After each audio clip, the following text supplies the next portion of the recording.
So the topic today is no contact when it doesn't work. Let me know your thoughts. So right now I'm about a minute early. There you go, 8 o'clock my time. So, okay, it brought 3 people right then. So this worked, giving you a 30 minutes heads up. James Kavanaugh, woo, woo, holla. JC, how you living? Yep. So today, no contact when it doesn't work. Let me know your thoughts. What I'm going to do with this, instead of me just talking and telling you my take, I'm going to wait till there's about 10 people on, and then I'll give you my full take. So if you got a take on this, JC, or one of the other 5 people that are on deck, let me know what you think. What do you think? No contact when it doesn't work, or do you think that that's just a false narrative? Pass my certification test for, put a win on the board. Well, cheers. As my old Irish neighbor said, cheers, lad. Cheers. Post a drink. This is apple juice and soda water, but here you go. That one's for you, bud. Happy for you, man.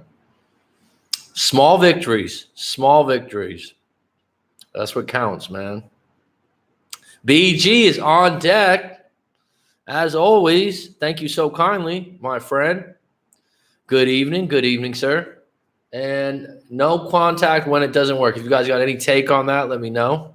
If you want to, or if you have any stories, yes, sir, as always. I appreciate it, man.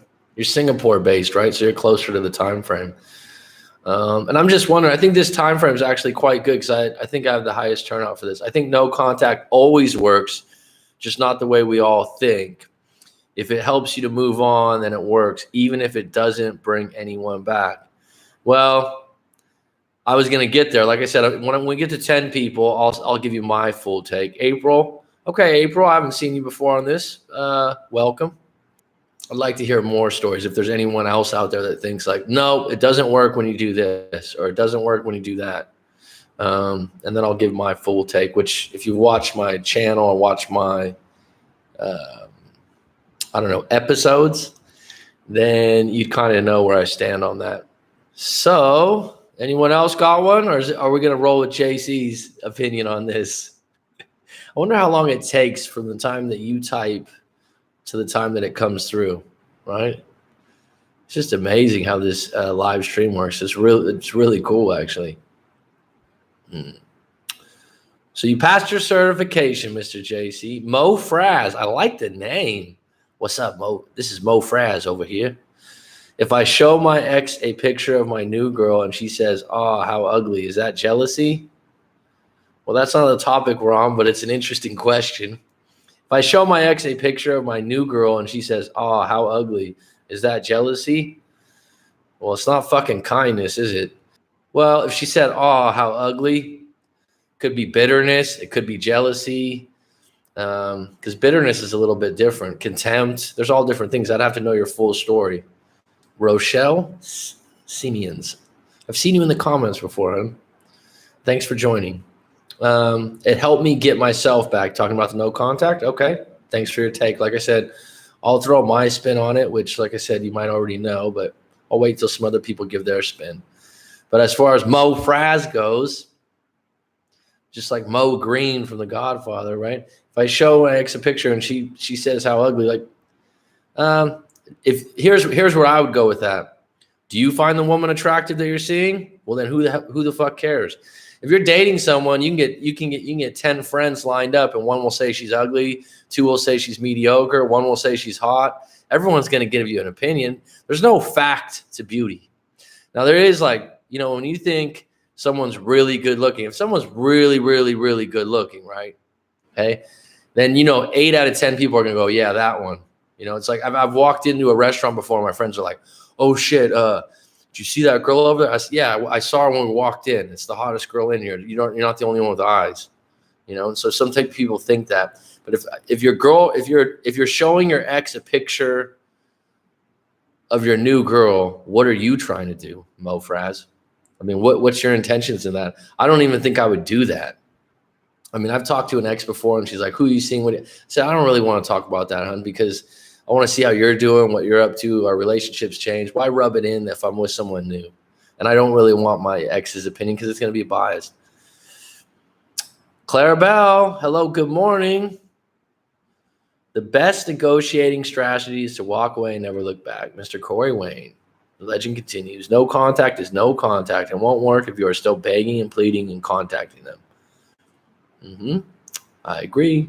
Rochelle Siemens, you're welcome. Thank you kindly. Dope glasses.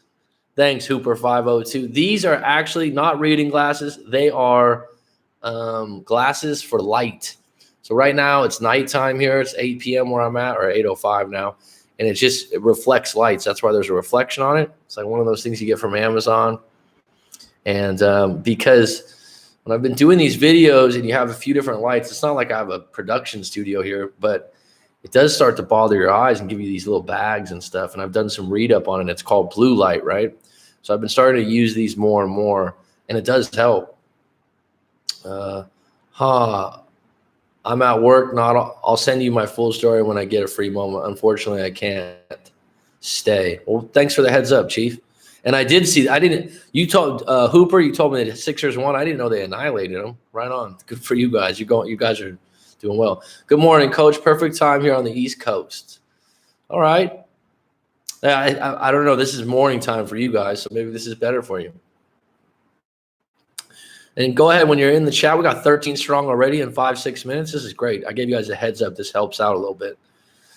Like I said, anyone else out there want to stay on topic a little bit, and when the no contact doesn't work, people seem to be agreeing that there isn't a case when it doesn't work.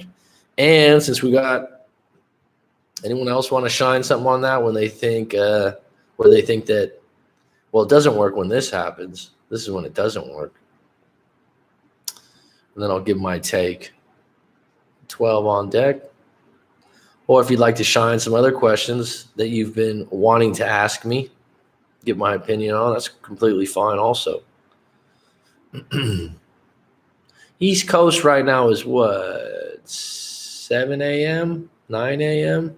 Is there an hour? Yeah, I think 9 a.m. No contact works 100% of the time, every time. Yep. 9 a.m. Thanks, Mayo. Neo or Mayo? Well, you couldn't explain how to pronounce it, right? 9:07 a.m. Clara Bell likes her details. She likes to be detailed. Monica Harrington, hello. I've seen you in the comments before, and you send your story in. Does no contact work if a person is avoidant personality? It's been over 9 months. NYC, thank you. Represent. Well, here's the thing, Monica. This is the thing about no contact. Like Mayo. Oh, Mayo. I'm French Canadian. Yeah. Did you send me your story before, Mayo? No contact isn't magic. People don't just want you back in your lives because you stopped talking to them. Well, my philosophy is, regardless of the avoidant personality, and if you've seen my videos before, I'm familiar with these different kinds of personalities, and someone's an avoidant or this or that. And if that's something that lines up with how you believe people to be, that's okay. I'm fine with that.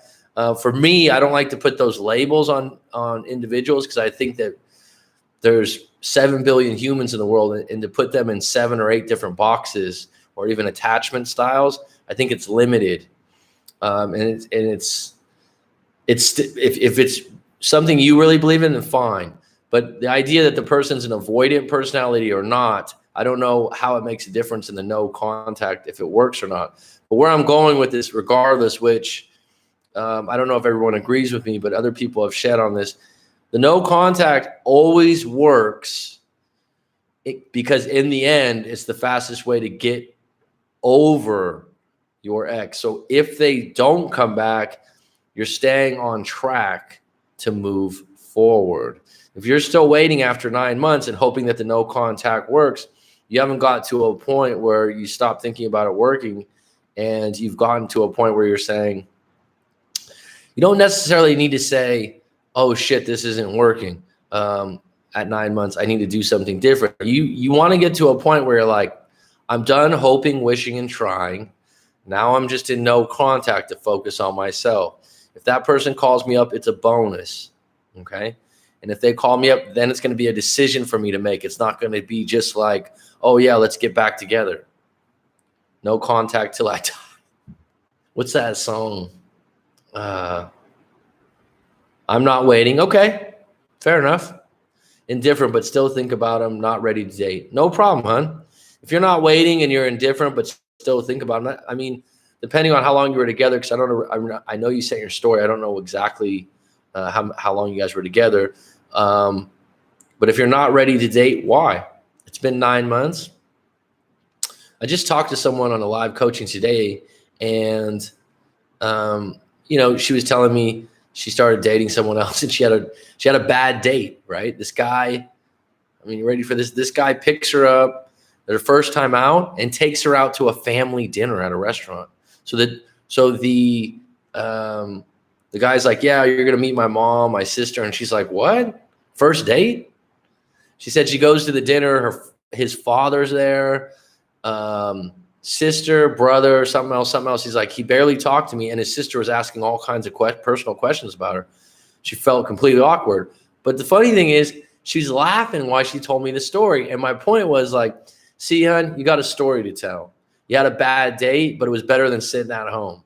And like I always tell people, you don't need to go on 6 or 7, but if something arises, go on the date. Go. If it's a bad date, I got a story to tell. And it feels a lot better in that way. And you never know. It takes time to meet someone new. Reading the book Attached by Dr. Amir, really good read so far. Okay, thanks for that, Mayo. 3 months, no contact, and doing a lot better. Attached by Dr. Amir. I'll make a note of that. Okay, I like when you guys recommend books to me. I'm completely open to that. 3 months, no contact, and doing a lot better. A little better at times, but doing that work. It takes time. It takes time. It's small victories. And once you come out of that other tunnel, you're better off, I believe. You're better off. Take some inventory about things you want to do in your life, changes you want to make. I compare people to him. Great point, Mac. Well, thanks, Monica. That's natural. Even if you weren't 9 months out, it's natural to compare people. You still should be going on dates or friendly dates. Anywhere there's an opportunity to go on a date that you have a slight interest, maybe you're not completely interested. And the thing I think what happens is that if you were in a good relationship, stopping by. Olag. All right, what's up, Chief? James Kavanaugh. So I lost track there. Oh, I'm sorry. I compare people. And let's talk about this real quick, Monica. That's completely natural. It's completely human, but you can still deal with it up front. Don't avoid it. Take it full on. And sometimes you compare people to someone new and you actually meet someone better than the one in the past. But in the end, you guys broke up for a reason and someone wasn't appreciating who you are and what you're all about. And you got to give that a chance to someone else. Completely natural to compare another person. And a lot of times when you break up and you meet someone new, everything about that new person that you're into, you're thinking, wow. For example, if I'm going to use a woman, for example, if a woman bakes cookies for you and cooks for you, you're like, oh, my ex never did that, right? Then that's something like immediately it can work in the favor of the new person that they do things that your ex never did, okay? Nobody's perfect. She told me she hates me so much to where she doesn't give at all. My point is hate is hate. Hate is a emotion. I'm sorry, that's not clear enough, Mo Fraz. Great point, Mac. Stopping by, right on, Ola. I think no contact doesn't work when the person is very stubborn or their family is pressuring them not to be with you. Okay, great point. So this is what I wanted people to talk about, is when you believe that no contact, quote unquote, doesn't work. All right, let's unpack this, Mr. Kavanaugh. Yeah, when a person's very stubborn and their family's pressuring them not to be with you, no contact probably isn't going to work. But here's where it's going to work, Chief. It's going to work for you because you shouldn't be contacting someone where their family's against you and they're stubborn. Overall, long-term, that's probably not going to be a good relationship. It's probably not going to change anytime soon. So the idea of no contact not working to get them back, actually no contact is going to work in your favor for moving forward. Because if you're contacting that person and they're acting stubborn with you, or they're saying like, yeah, my mom and dad really don't like you, da da da da. It's just an uphill battle. So in that particular case, like I said, the no contact rule is not necessarily going to get your ex back. It's going to get you back quicker. It's going to get you in the mode of, wait a minute. This relationship's not going to work. What are you going to do with a stubborn person that's parents don't like you? You're going to keep contacting them. You're going to see if it works out. Do you believe that if you were in a relationship and the people's parents don't like them and the parents are influential on them, that's a whole nother bag of worms or whatever you want to call it, and the person's very stubborn, that you have a good chance at being in a long-term relationship unless you are subservient to whatever the parents want you to be and you are able to deal with a very stubborn person? Doesn't sound like a win to me. Mayo, it took 6 weeks of no contact for her to come back, but in retrospect, I should not have taken her back at that point. Interesting. This is what I wanted to get shared. 6 months of walking on eggshells to make her happy was not worth my sanity. Exactly. Sometimes, so bottom line, what it did do for you is you were vindicated or validated in the sense that I'm good enough to get her back. No contact. I got back on deck. I felt good about myself. But he says in retrospect, it was the same relationship. And then all he was doing was walking around on eggshells to make her happy, which was probably the problem in the beginning. But there's your clarity. Did you break up with her the second time, or did she break up with you? Nukem X Powers. Interesting tag name. Hey guys, 2 years with this girl, 8 months of LDR. She ended it 3 weeks ago, even though she comes home for the summer next week. We never had any real fights till now. Been in no contact for a month. Bottom line, an LDR for 8 months has a shelf life. You might be thinking, oh, we were doing so well. Bottom line is, if you're in an LDR long distance relationship for 8 months, someone's going to crack. Someone's going to meet someone else. They might not be cheating, but they start to get an interest in someone. They meet someone at the cafe. If you're saying she comes back in the summer, I'm assuming you're in university, which this happens a lot. And it's not you. It's the situation. It's timing and circumstances. It sucks, but that's the dangers of being in a long-distance relationship. At any given moment, someone can get sick of the lack of affection and intimacy and people time.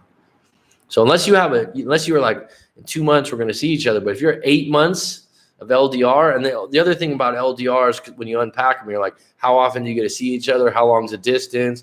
Are your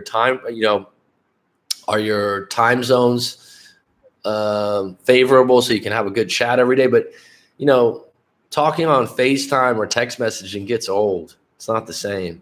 Possibly going through a grass is greener situation. Possibly. I mean, possibly just means you don't know. So don't assume. This point, if you had no fights and you had a pretty good relationship, you got to let it ride. You got to accept it. You got to get in your zone where you're like, all right, we're apart anyways.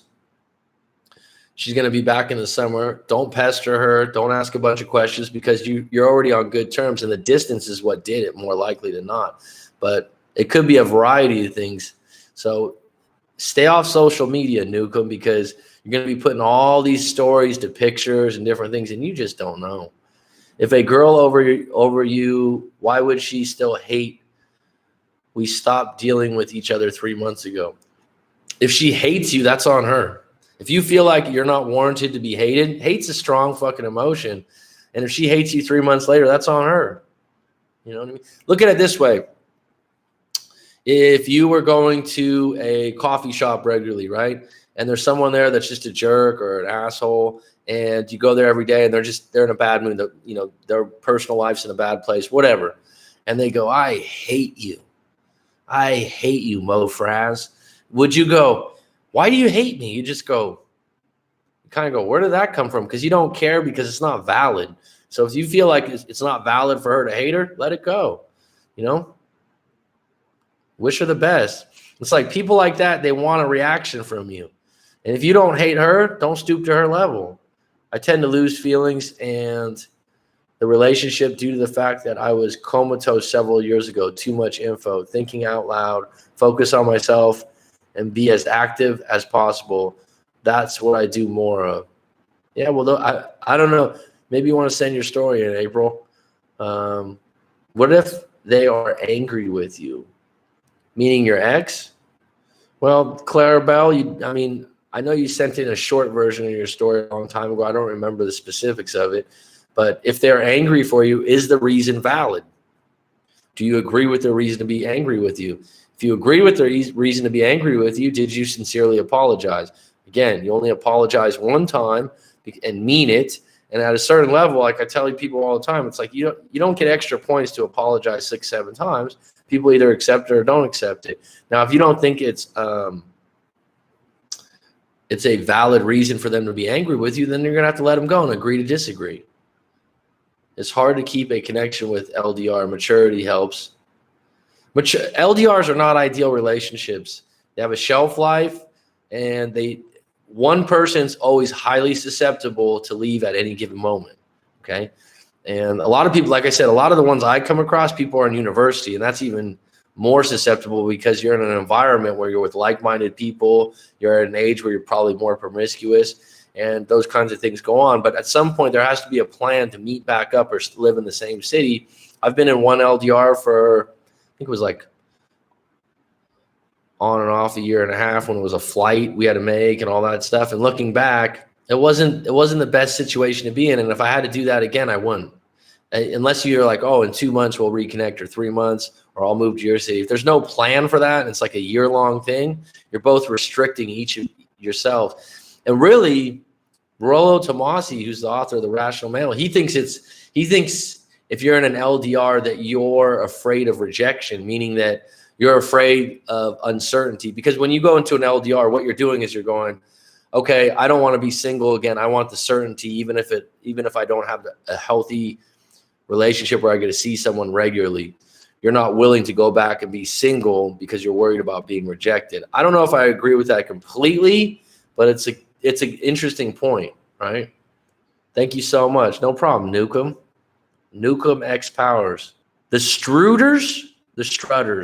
She ended things just over a month ago, but I removed her on everything 2 weeks ago, started following her on Twitter today, and I instantly regretted it. I mean, countless times, right? I mean, just like I said, you see someone on Twitter or any of these social media outlets, they're not all of them are trying to hurt you or get your attention. They're doing their thing. They're living their life. And then you see a picture. I've talked about this before. You can find meaning in anything. I could take out one of these books and you can go, oh my God, my grandma used to have the same exact book. I love that book. Whatever. And someone else can go, I've never heard of it before. But when you go and see your ex on social media and you see some picture or some quote, you immediately, most of the time, think something negative. Not good. Reading, I don't know, N-triple-N-N-G. I don't know what that is as well. I told her to let me effing go if she didn't know what she wanted. I was heartbroken. No ultimatum, just walk, but still longing sometimes. It's a process. It is, Mayo. It is a damn process. The only way I'm able to do this is because I've fucking been there. I've absolutely been there, and I didn't know what the hell happened. I was just going, wow. It's like 27. I was about 27 then. I was like, I've never felt this way before, you know? Had some sad moments in and out, but I was like, wow, bam. What's the best use of no contact? How do you stop recurring thoughts of the ex? Well, those are broad, generalized questions. The best use is just to go all in my book. The interesting thing is when I get someone's full story, like this individual I was talking to today, she was seeing someone, and the terms of it wasn't even a breakup, but the terms of what went on between them didn't warrant full on no contact. Like she was saying that there was an outing that they might be at and see each other, and I said it was completely fine. But in the case, like if you've been 9 months no contact, stick to it. And when the best use of no contact is when you get to a point and you're like, the person's rejected you flat out and said they don't want to be with you. I mean, what else is there to say? All these people want to give a last letter or leave the door open. I hear that shit all the time. I just want to leave the door. They know the door is open by the way you reacted at the breakup. But the best way to use the no contact, accept what happened, accept your role in it, your responsibility, and just like, I don't know who it was, I think it's April, that just says, focus on yourself, be as active as possible. And I've a variety of videos where I do a top 10 things. I think it's interesting because exercise is mentioned a lot, and I've watched a few other videos from some other channels and people mention the same things. One thing I've added to the mix is doing volunteer work, doing some kind of charity work. I don't know what that'll be in your arena, but when you're feeling really down, give. A lot of times when you're feeling really depressed and upset, you're obsessed with what's good for you and what you want. And if you go out and work at some kind of a charity, volunteer at a soup kitchen, you will never regret that. Most likely you'll be around other people that appreciate what you're doing, and you don't go in there with any high expectations. It takes a lot of pressure off you. The other thing to do is, make sure you're putting yourself in friendly environments. So the best use of no contact is to stick to it. Well, you're a nurse? Well, outstanding, hon. Well, you serve society and you get small victories every day. Very true. Giving is huge. That keeps you sane, man. I actually have 3 or 4 clients last month that were all nurses, different fields of nursing. How do you stop reoccurring thoughts of your ex? You don't stop them, you deal with them. Does that make sense? You can't control your mind when things pop up, but you can control how you handle them. I've actually talked about that. I don't know if that was just in the live stream or in one of the 500 videos. No contact probably doesn't work when the person has fallen out of love with you. Well, again, Mr. Kavanaugh, you're correct. If the person has fallen out of love with you, or the person's seeing someone else, right?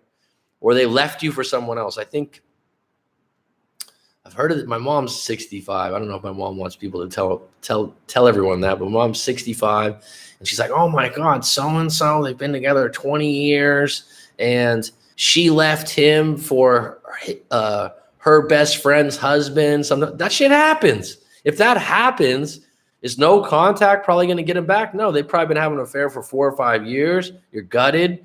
You're upset. That you're together 20 years with no contact, just pull them back? No, but what no contact will do is put you in that lane where you're like, I'm not going to let them get to me any further. I'm not going to keep what I call pulling the scab from the cut over and over again. Because when you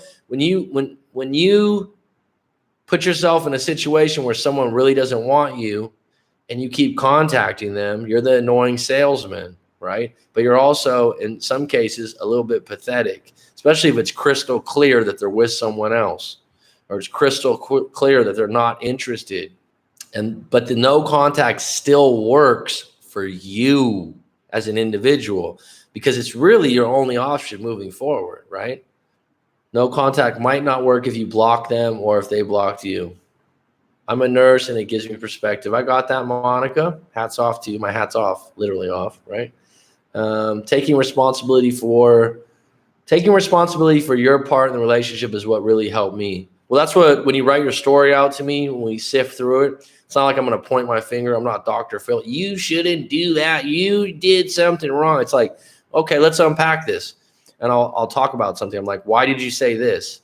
And then we'll go from there. And it's like, well, actually, my past relationship, this, and this happened.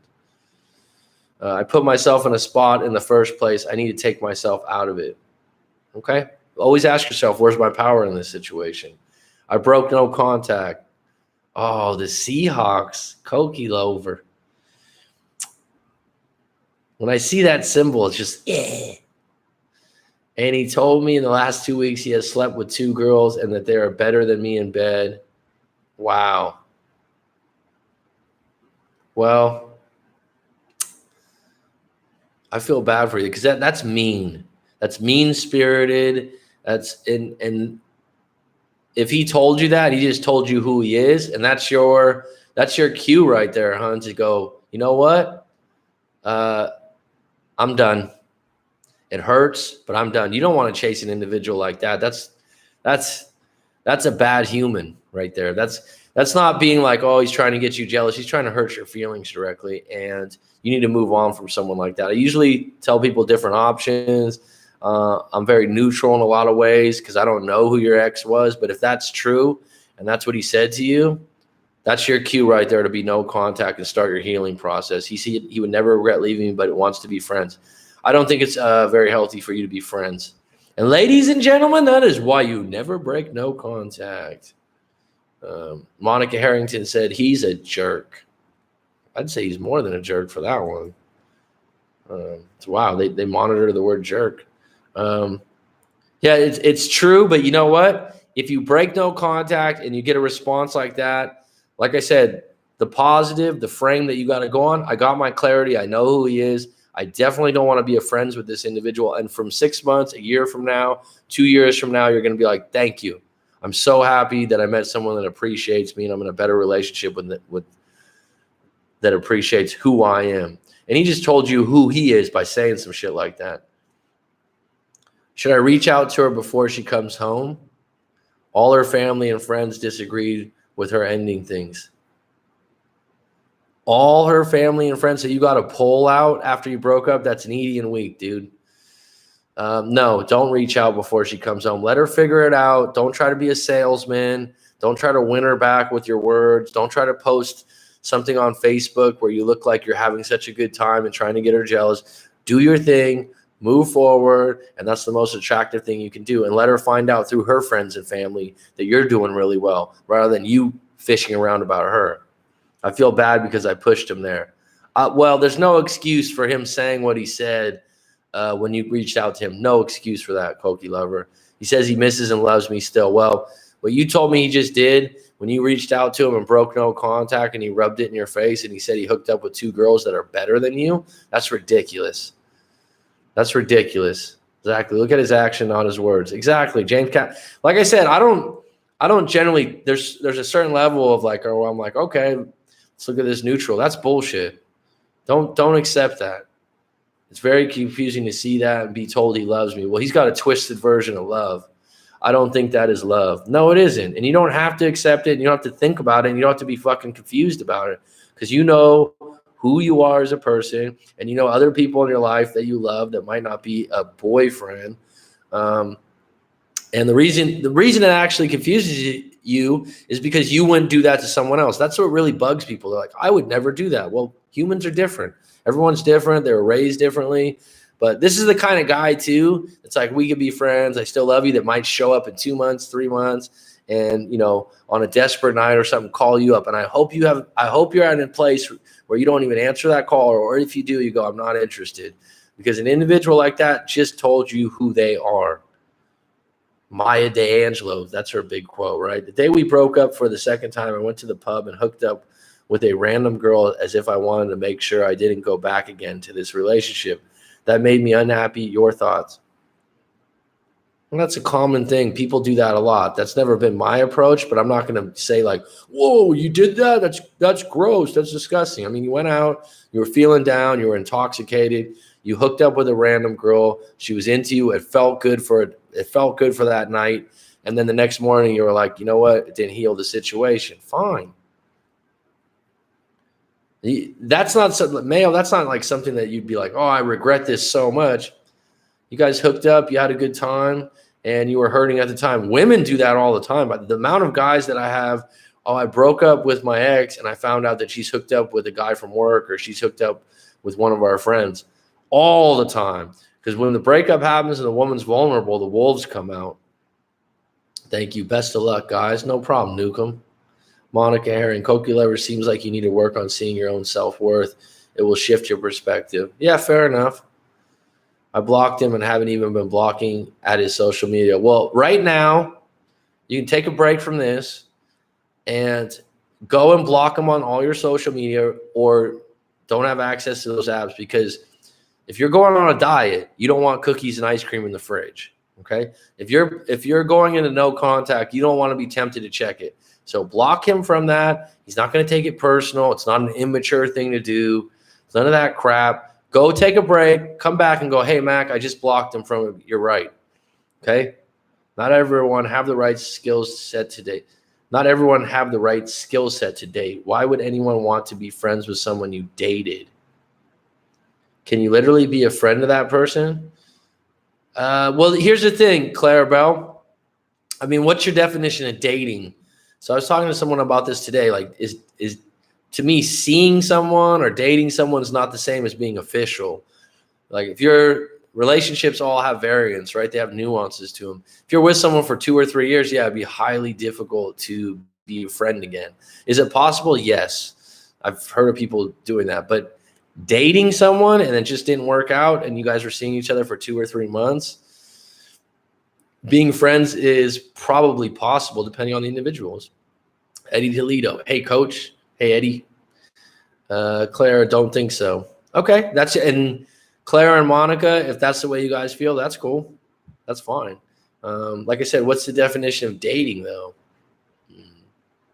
If you get to a point where you date someone, you can never look at them the same, fine. That's okay. Other people that can be friends after I've met them before, yeah, it's possible.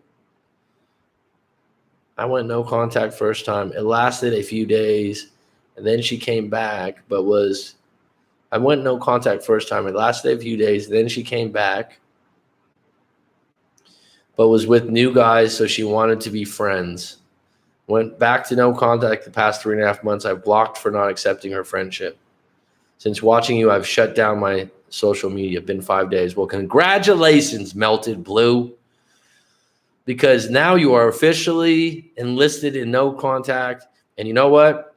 It's not going to cure things. It's not going to fix things right away, but you're on the right track.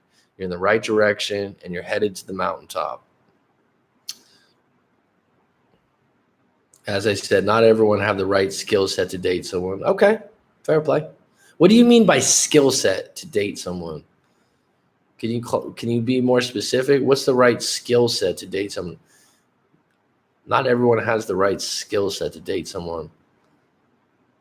I'm not sure I understand. It's kind of a broad statement. Koki Lover, I hope you're blocking him right now. If that's possible for you. No contact probably doesn't work if you begged and pleaded a lot after the breakup. It certainly doesn't help. It doesn't help. But it also is your only option if you begged and pleaded.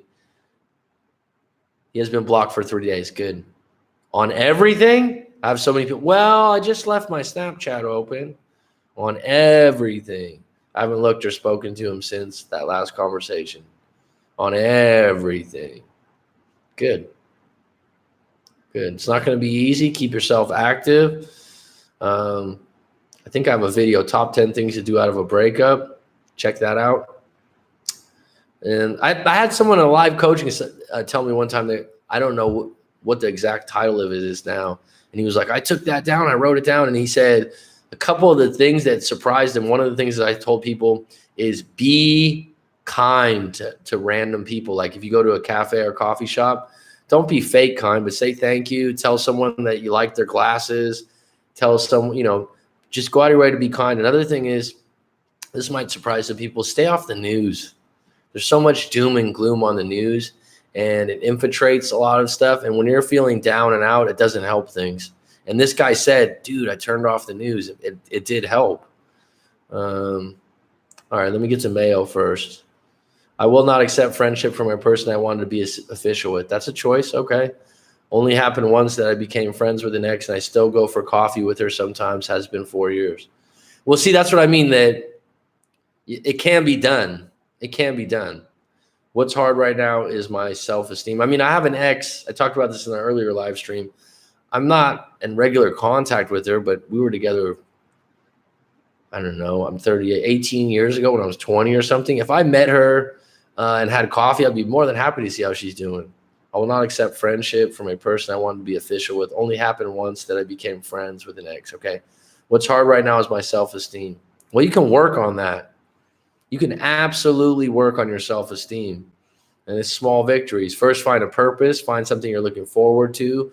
I got a lot of stuff on my channel about that. I will not accept friendship from a, I'm sorry, I've started that again. Because he was my first. Well, everyone's got a first, hon, and most of the time they don't end up with their first. And that might seem a little bit harsh, but it's true, And don't put a lot of weight on that, because at this point, like I said, with what he said and the way he's acted, you just found out who he is. What do you think of contact after an extended period of time? Some coaches say you have nothing to lose. If I'm in a live coaching and we unpack stuff and we get really deep, and we're spending an hour and a half, 2 hours, and we're talking about it, and people keep pressing, like, I really want to call them oh, I really want to do this. I always tell people, go ahead and call them, get your clarity. Because a lot of times people are like, I just want to know. And I'm like, I never tell someone, well, stay in no contact. I'm like, well, it'd probably be the best thing if they contacted you. But if you want to contact them and it's really eating you up, contact them. Okay, like you've been 9 months out. Go ahead. I'm not telling you that it'll work or it won't work, but you go into that with no expectations, because at 9 months, you're in a position where you don't have any expectations, and actually you're really just meeting up to see if you can reconnect and not feel awkward around each other and see if there's a connection. And if you get a cold response, which is possible, if you get someone that says, really, I don't think it's the time. I just had someone call me out of the blue, an emergency call. They're like, can we please talk? And this guy was like, I really want to contact her. I'm like, go ahead and do it. And he goes, well, don't you think that no contact? I go, no contact's the best way to go, because it's going to move you forward. And if she contacts you back, it's going to put you in the best position. But if you really want to contact her to get clarity, go ahead. He did it. And he's like, wow, she just said, like, I don't think it's right. And we dissected the phone call. He didn't blame me for that, because he had full free will.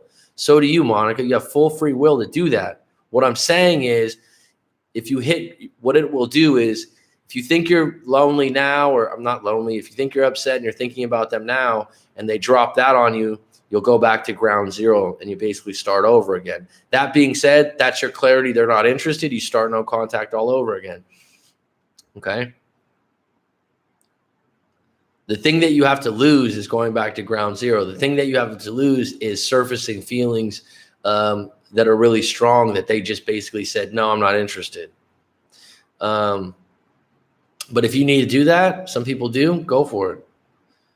Be king to yourself. Some coaches, okay. Be kind to yourself. Absolutely. Bob Bellman. All right. BB. Hope you're doing good. Absolutely, bud. Hope you're doing well, my friend. Me and Bob had a live coaching before. Good dude. A lot of these relationships that does get back together does not always work. Why? That's a generalization, Clarabelle.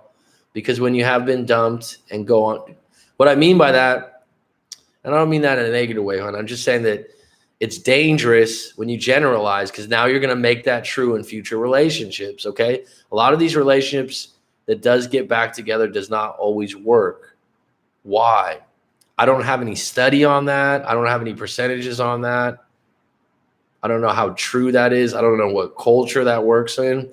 So it's a generalization in my book. But I would say that, I don't know, 50, 60% of the time they don't work if the problem's not being fixed and people aren't meeting each other halfway. I hear this all the time. Someone's dug in on one or two things and they won't meet the other person halfway. If you look at relationships, you're always negotiating things. And so someone gives here and they take there, especially in long-term relationships, you know. And if you're in a breakup and you get back together and things weren't renegotiated correctly, or you don't know where you stand, I mean, it's like my parents were going to get divorced multiple times when I was young. My dad was a very bad alcoholic. The problem was the alcohol, right? So he had to quit drinking alcohol. Being that we were, you know, I had a sister. Sorry, she passed, but I had a sister. We had a house. My parents were working class. My mom wasn't willing to just give that up because there were circumstances. So they did get back together multiple times. And looking back, that's their business for their reasons. Because when you have been dumped and go no contact, you've been to work on you. However, have your ex have not. Well, I mean, what you think your ex should work on and what they shouldn't work on is not really in your power. So if your ex has a problem, like I said, let's just say it's drinking, since I just talked about that, and they don't believe they have a problem with drinking and you do, you're not going to make them quit. And if they quit for a week and then you say, oh, they've gotten better, well, that's just not how it works for the addiction. So the fact that you feel like it's time for you to work on yourself, outstanding. Claire, that is 100% true. Okay, Mel agrees with you. Okay, cool. I broke up with my ex and have been working on myself. She's blocked me on Facebook, IG, which is fine. I had coaches say since I took therapy and did a 180, said it's fine to send her son gifts for his. Okay, if you're going to send her son gifts, check your intention at the door. Is your intention to really just give the son gifts, or do you secretly think that that's going to gain you points in getting back together deep down inside? Because then if she doesn't respond the way you want her to respond, like she doesn't go, oh, thank you so much for the gifts. If she's cold in some way, you're going to be highly disappointed. If you're sending the gifts completely out of love and affection for the son first and foremost, and with no intentions of quote unquote getting back together or winning her over, then that's fine. But if deep down inside you feel like, oh, this will get her attention, I'm not sure that's the best way to do it. But my ex reached out after 3 months of no contact. I asked her out. She said she wasn't so sure about her schedule. I said, that's all right. Told her to let me know when she gets her schedule figured out. Well, that's pretty clean, Eddie Toledo. I think Corey Wayne would be on the side of that one. Yeah, and keep it short and sweet. She reached out to you. She's fishing a little bit. And sometimes, someone will reach out, and then if they broke up, they'll just be reaching out like, are you still interested? Oh, I didn't really want to go out. I think it's too soon.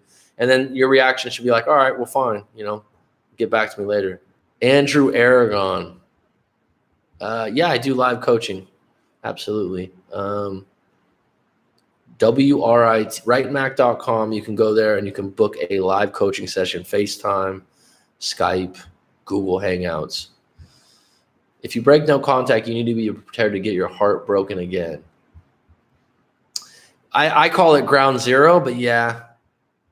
And saying that, if you go into it preparing for that, it's not even the right mindset. The mindset should be, I'm in such a fucking great place that if they say I'm not interested, you're okay.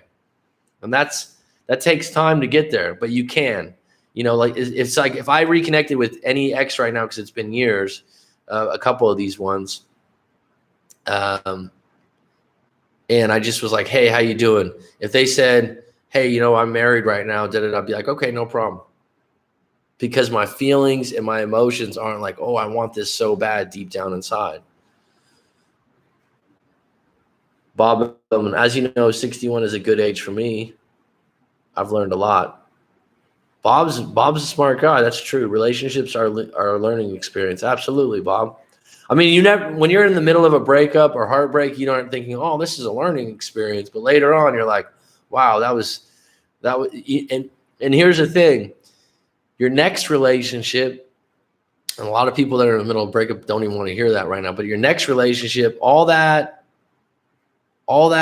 crap that went on should be like, all right, I've learned some things. And now when you get a partner that suits you and you get in a really good relationship, you're more seasoned and you're a better partner. I'm really sorry to hear about that, Coach Max. The hardest roads make the best people, and that's why you spend your time helping people. Thanks, James. Yeah, sometimes it's just passed away last year. Sometimes it comes up. Still a little fresh. No contact backfired since she stopped talking to me after her birthday. So I should keep no contact.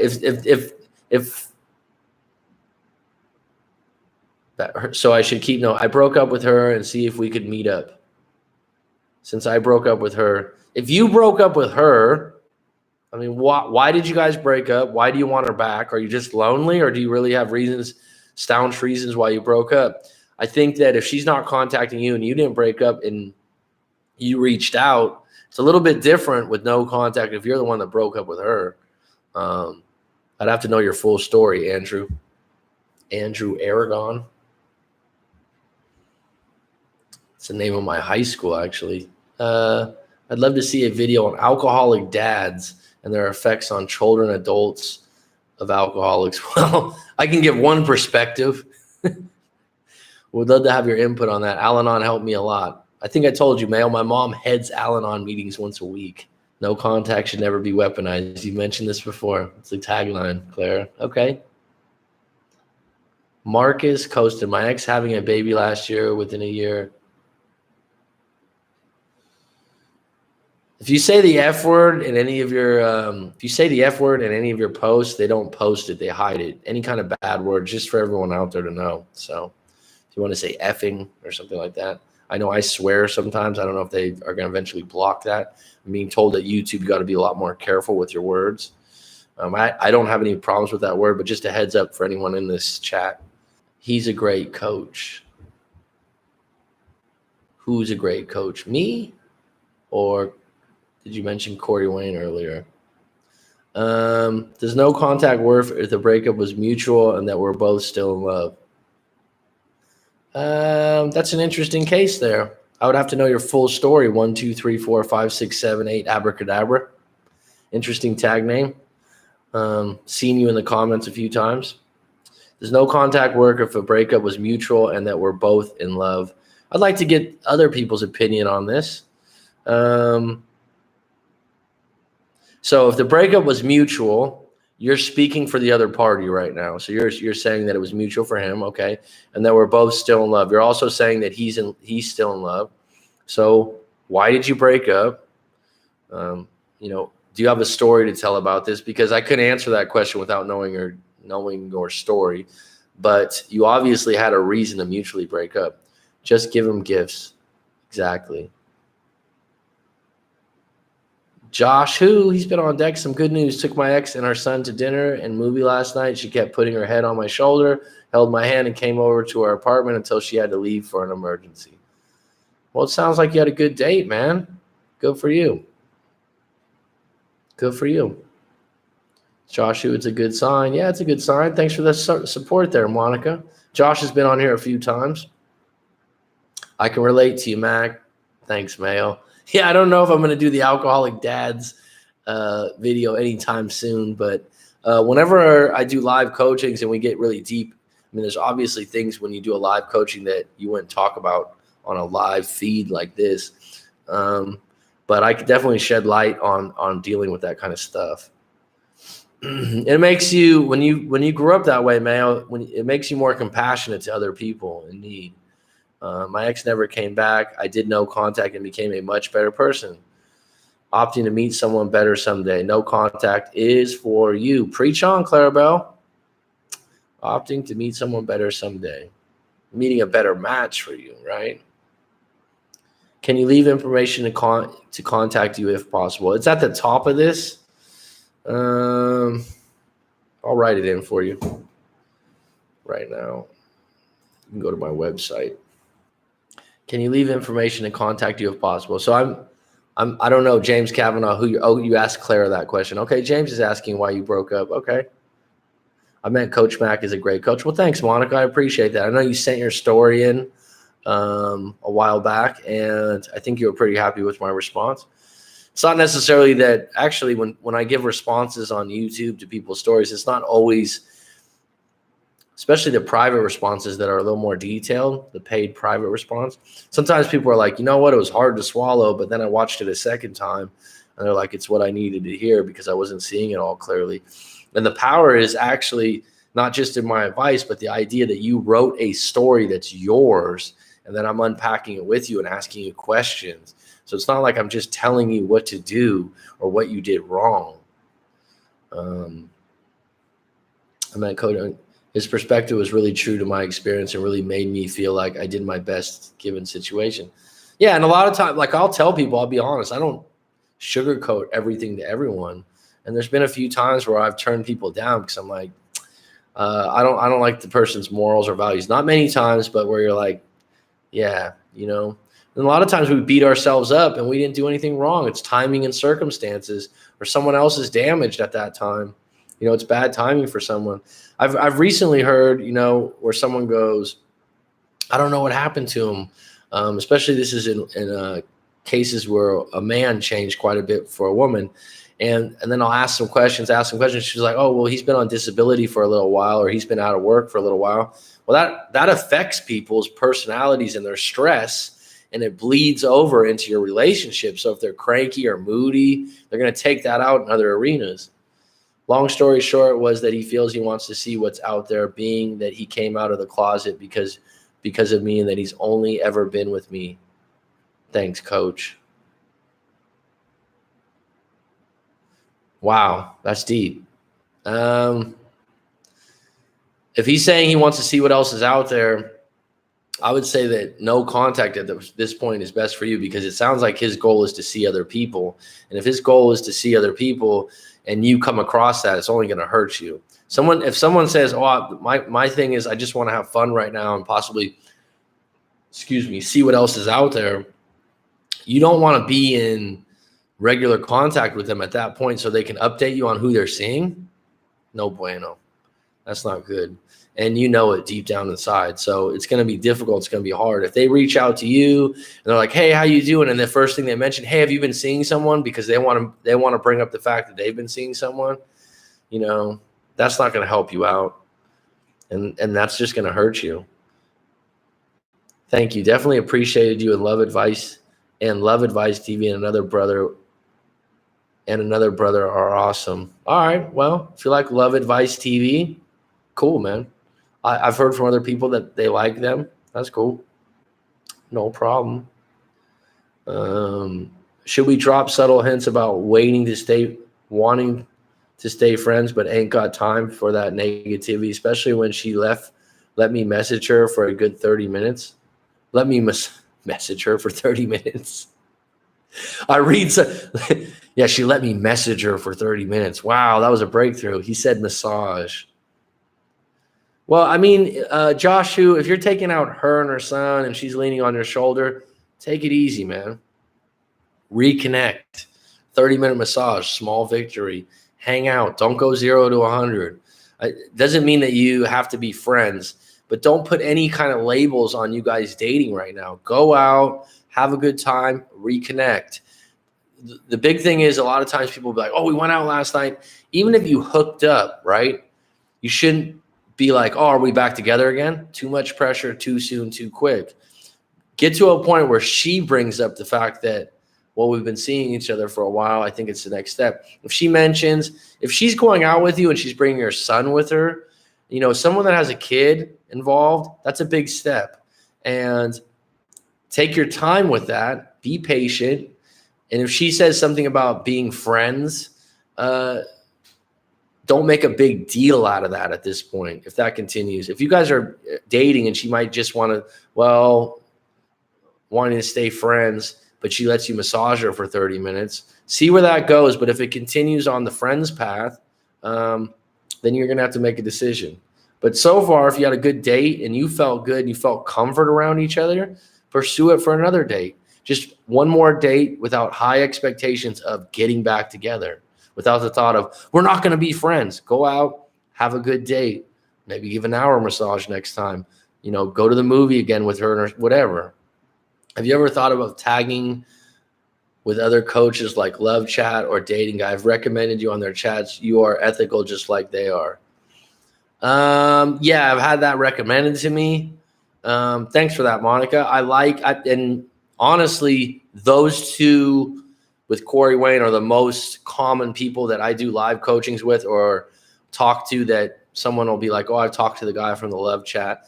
A lot of other people like the Dating Guy, which is, I've heard some of his stuff. Cool. I've heard the Love Chat. I haven't contacted them. The Love Chat did a review on me that I didn't feel was very favorable, but I don't have a big problem with it. But no, I haven't reached out to him directly. But even though he did an unfavorable review, I wouldn't be opposed to doing something with him. Why do exes fish around after months of no contact? Like always, Coach, I appreciate you. Thanks, Eddie T. Eddie Toledo. Why do exes fish around after months of no contact? Well, they're at a point usually where they're wondering what you're up to. The mysteries arise, but they don't want to give in all the way. They still aren't sure if they want you back, and they throw a line out and they see if you bite on the lure. And a lot of times if you overcompensate, you're like, oh my God, I've been waiting to talk to you. It's like, oh yeah, you're the same needy, weak person that I remember, right? I just wanted to check if you were still interested. I mean, because let's be honest, it feels good for an ex that you're still interested, right? But if you're, calm, cool, and collective, and you're like willing to go on a date and see what happens, you don't have high expectations, well, that's kind of attractive. And just because they're fishing around doesn't mean they want to be with you. Because that again goes back to the story. It's like someone that I talked to today had something similar. That doesn't mean they want to get back with you. They could just be fishing around because they're lonely one night. And in that case, you can fish around and go, well, let's get together this weekend and go out. And they say, oh, no, I'm busy. Go, okay, no problem. We'll get back to me later. Done. James Kavanaugh, it's Josh. Like Max saying, getting back together should be on your terms. Let her prove her worth to you. Okay. Mayo, never seek her validation, because then the terms of the relationship will be hers and hers only. Good points, guys. I'm assuming you're saying that for Josh. Yeah. And like I said, Josh, if you're going out and you had one good date, have one more good one. But like they said, I agree with both of what they said. And James, 100%. And the thing is, be yourself. If you believe yourself to be a good person overall, I mean, no one's perfect, okay? No one's an angel, myself included, okay? If you believe yourself to be a pretty good person and you haven't done a whole lot wrong, well, then you need to keep on and continue on that path. And if she can't appreciate that, then someone else will. You have a cute smile, just saying. Well, thank you kindly, right? Someone was saying, they were saying earlier, or a couple other live streams ago, that I told people my barber said that I look like the guy from, what is that? Now I'm drawing a blank. What's that group? His name's Chris Martin or something. And I go and look up the guy, and he has the gap in his teeth. So people were laughing. When I was a kid, people used to say I look like Mad Magazine. You know, the smile from Mad Magazine? And I was really skinny. But I'll take it. Thank you kindly, hon. He did say that he wasn't looking to date at all. I don't get the sense he's not committing because he's waiting out on something better. Doesn't make it any better, though. Better I walk away than wait. Well, the idea that you don't get the sense is highly biased. If you had a good relationship and you ended on a mutual breakup, you got to take their word for what it is and don't try to attach, well, I don't kind of get the sense. He did say that he wasn't looking to date at all. Well, you said he's looking, that's conflicting what you first said. I didn't get the sense he's not committing because he's waiting on something better. I didn't say that he was waiting on something better. You said that he came out of the closet, so now he wants to see what else is out there. Doesn't make it any better. Better I walk away than wait. Move forward. Choose your words wisely. Instead of saying better that I walk away than wait, you shouldn't be waiting. You should be focusing and doing some things on your own. And when thoughts pop up, and things happen and feelings surface, deal with them. And right now you're doing that by going on YouTube and having chats like this and getting perspectives. She said the friend thing about 3 or 4 weeks ago, but the sexual tension and emotional connection has grown stronger. Well, good for you. In this particular case, you pursued it. You checked for yourself. You didn't and the reason this worked is you didn't push and go, no, I refuse to be friends. You took some time with it, and everyone's going to go, well, why would he accept friendship if he didn't want friends? His particular situation, maybe he saw an in there. I'm not sure, but if it's working and you feel like tension's growing, emotional connection's growing, keep going in that direction at that same pace, if that makes sense. I saw my ex on a dating app about a week ago. We never talked again. Did he say stuff favorable about me, Claire, in his review? You know what? I like Rory. I've heard some of his stuff. I don't listen. The funny thing is, to a lot of people out there, I don't listen to it as much as you guys are, because I'm doing my own stuff. But yeah, I would be willing to do something with him. Sure. I mean, I don't know. He doesn't show his face, right? He's got a great microphone voice. I mean, he seems like he's been in radio for years. I saw my ex on a dating app a week ago. We never talk again. Well, that's your prerogative. If that's a done deal for you. The three of us are going to our hometown today. Not sure what we're going to do specifically, but going to keep it spontaneous, something I'm not really known for. Well, if you're not known for it, don't do something completely out of character that might blow up. Don't do something over the top. If you know her as an individual, you guys have been together, do something really thoughtful that isn't expensive, if that makes sense. That's what really touches women and men, actually. Rory from the love chat is humorless. He blocked me for making a joke in his chat. Okay. All right. Coldplay, BG. Yeah. Coldplay, but the guy's name's Chris Martin. I was thinking of Clockworks or whatever. Yeah. I don't think I actually look like that guy, but it was just funny when she said that. And then I looked the guy up and he's got a big gap in his teeth. My mom hates that I didn't wear my retainer after I had braces when I was a kid for 3 or 4 years. It's Josh. Good luck, man. Hope it goes very well for you. Right on, JC. I love the love going out there.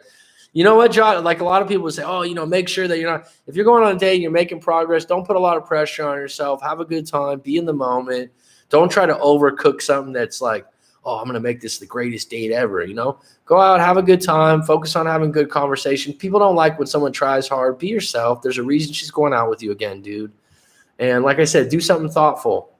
That doesn't put a lot of pressure on her thinking like you just want to get back together. I think this is the thing that, a lot of women will be like, well, they've already broken up and now they have their guard up. They have their shield up. And you're like, no, take it down. Let's just get back together. You want to go 0 to 100. It's like, if you're going to get their guard down, it's going to take a little while, right?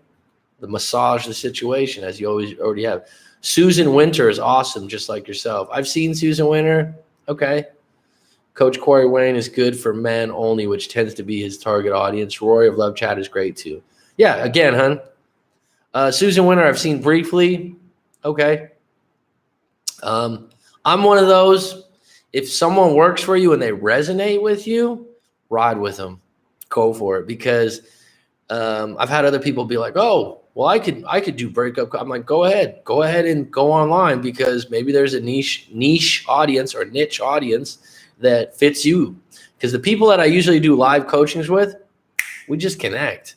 A lot of times I've been a teacher. I've had multiple people that are teachers out there just by chance. People that are, you mentioned you were a nurse. And a lot of times it's like talking to an old friend, because by watching my videos, you can judge for yourself. Oh, do I like this person or do I not like this person?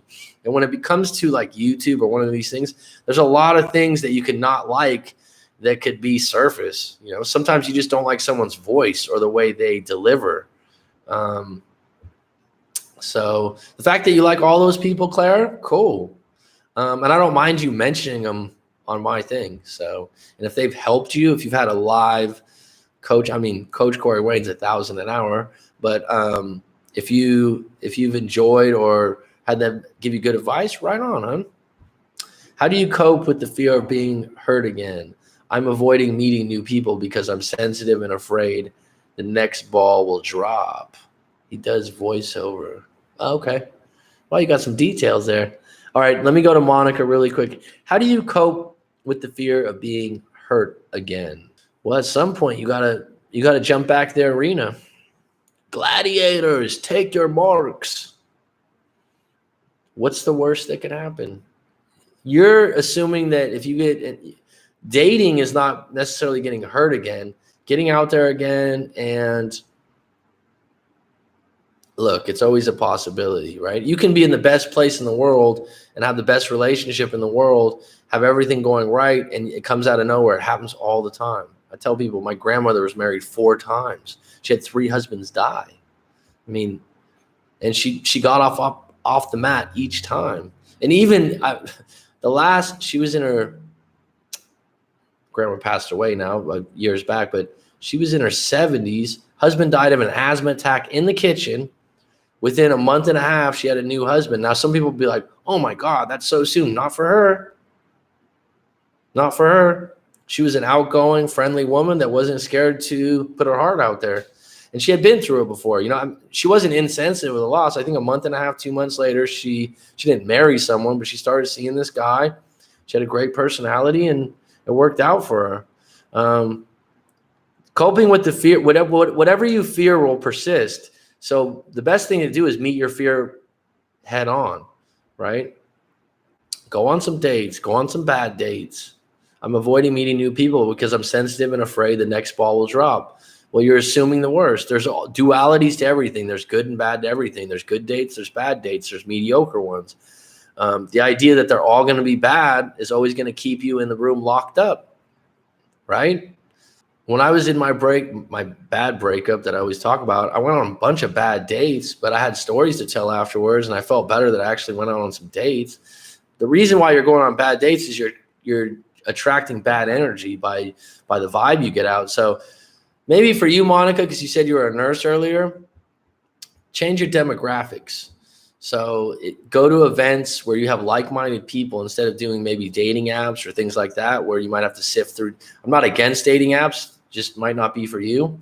If you're a nurse, go to events where other nurses are or other doctors are, because you have a lot in common.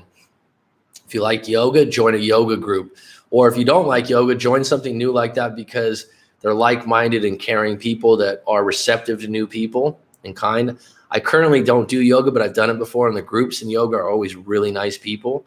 So you know what I mean by demographics. Or go volunteer somewhere. Go do a blood drive. Go do something like that. Be around other people that are nurturing and outgoing like yourself, because you're a nurse. So I'm assuming that's in your character. And see if that opens you up a little bit. Yes, he did like you too. Okay. Well, the review he gave me was a little bit backhanded. You have a lot in common. Well, like I said, when I listened to him, I thought he was cool, and he does have an incredible voice. He reminds me of when I used to live in the Bay Area. There used to be some guy that used to be on they didn't call it the love chat. I forgot what it was. Growing up in the Bay Area, this is when radio stations were popular, right? You'd have oldies. Remember there was oldies nights and stuff? Anyways, his voice reminds me of that. And I give him a lot of respect. I think he gives good information, and maybe down the road we can connect and do something. Because where I would like to go with things, I'd like to have a live podcast where I interview people and talk to different people, not specifically just breakups, but talk to people because I've met so many people through breakups that are such interesting people that aren't Steve Jobs or entrepreneur that made $10 million, but could shed some light of getting through a breakup and what they're doing with their lives now. And I think it'd be interesting. I do think no contact, though it was needed and made me become better. Though my ex never came back, I am happy. Outstanding, hon. It takes time too, right? It takes time. It doesn't work right away. Not many catches do free live streams like Mac does. That's pretty big.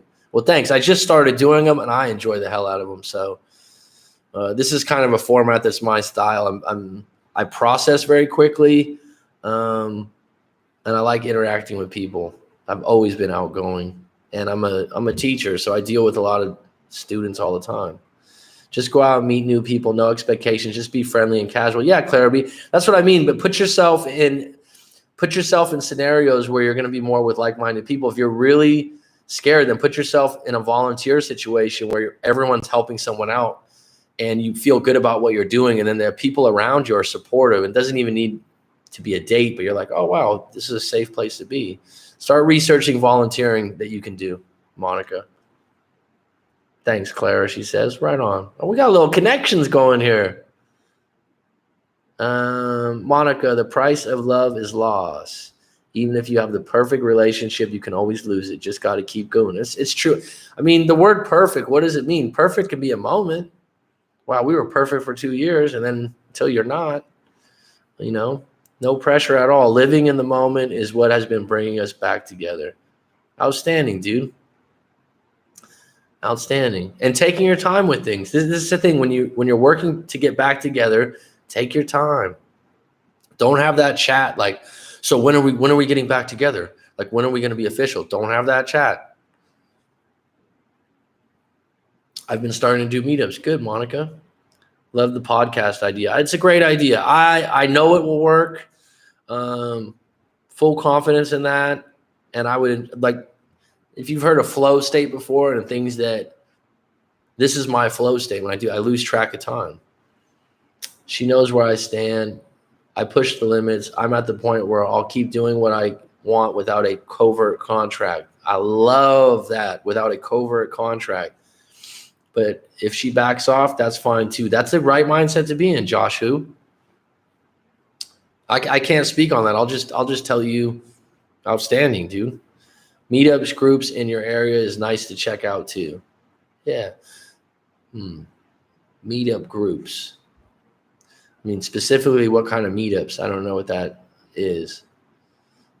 I was thinking you meant meetups for Is meetups for dating or is meetups for volunteer work? I thought it was maybe for some kind of volunteer work.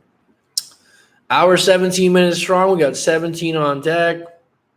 Okay, both. All right, Clara. Cool. Right on, hon. Shaw Lee, you were on a couple days ago. Thanks for joining, hon.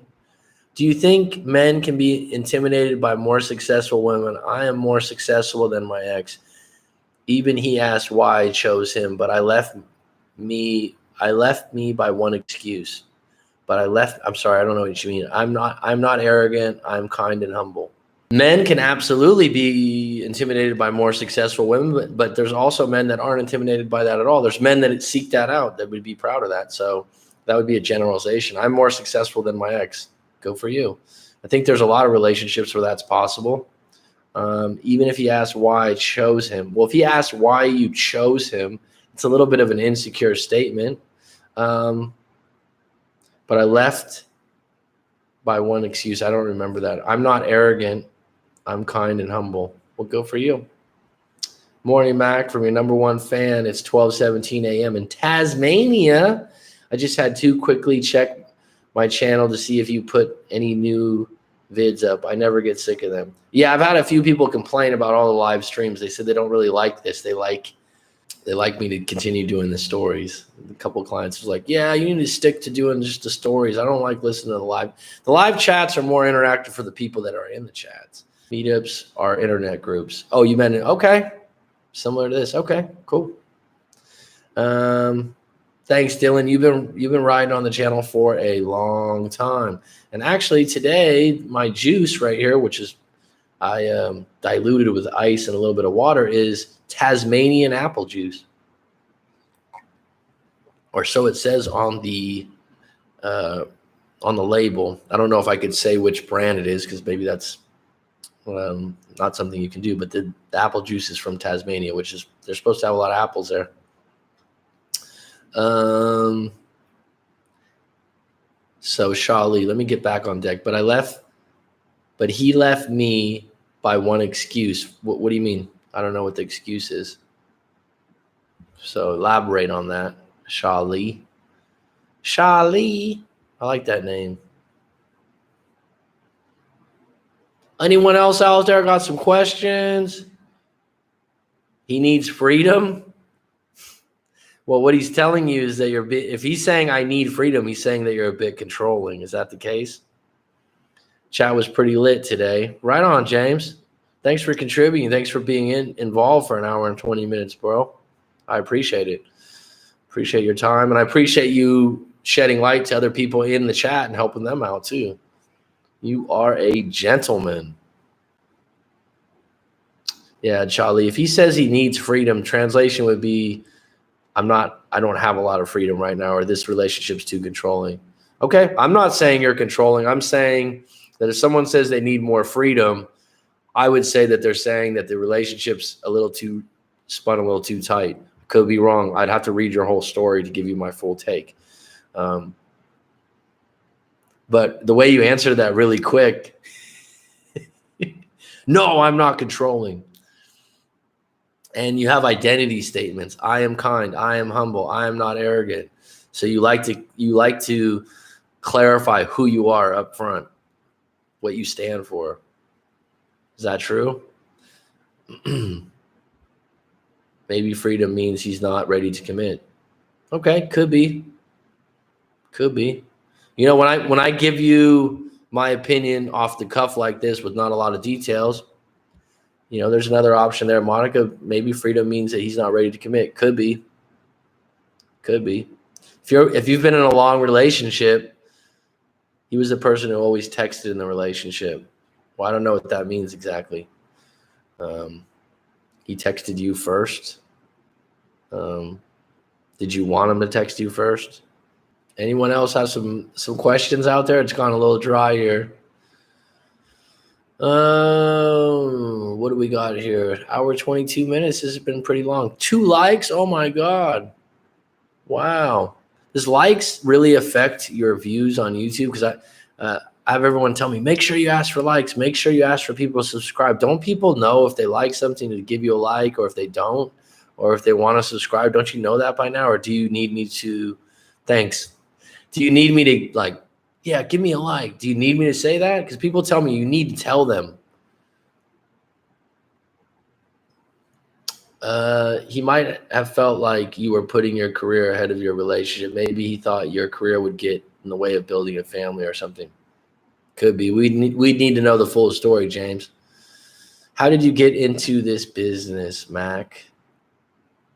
Breakup coaching. I started making live videos over a year and a half ago. I started taking people's stories, and I said, you know what, individually, I'll help everyone out, and I'll give my take, and then we'll go from there. And slowly but surely it started. And over the years, friends usually come to me to ask me these questions. I've done a lot of reading on psychology. I've been through a bad breakup, and I've had multiple friends tell me I'm really good at being supportive in it. So I went all in. I think videos with more likes get sort of promoted in the search results. Okay, thanks, James. People always tell me that. Where all of a sudden I just shelled out 5 people out of the chat. So it must be getting late, or people need to go to work right now. Yep. Does anyone want to throw in some comments here, some questions? I'll give it another 5 or 6 minutes. Closing question. Dennis Du. Hi, coach. Dennis Du. Is this Dennis? Well, I don't want to say exactly who you are if you don't want me to, but I think we've done a live coaching before. We've talked in a live chat before, Dennis. It's just if this is the same Dennis, I have a really good memory. Right on, man. How you been?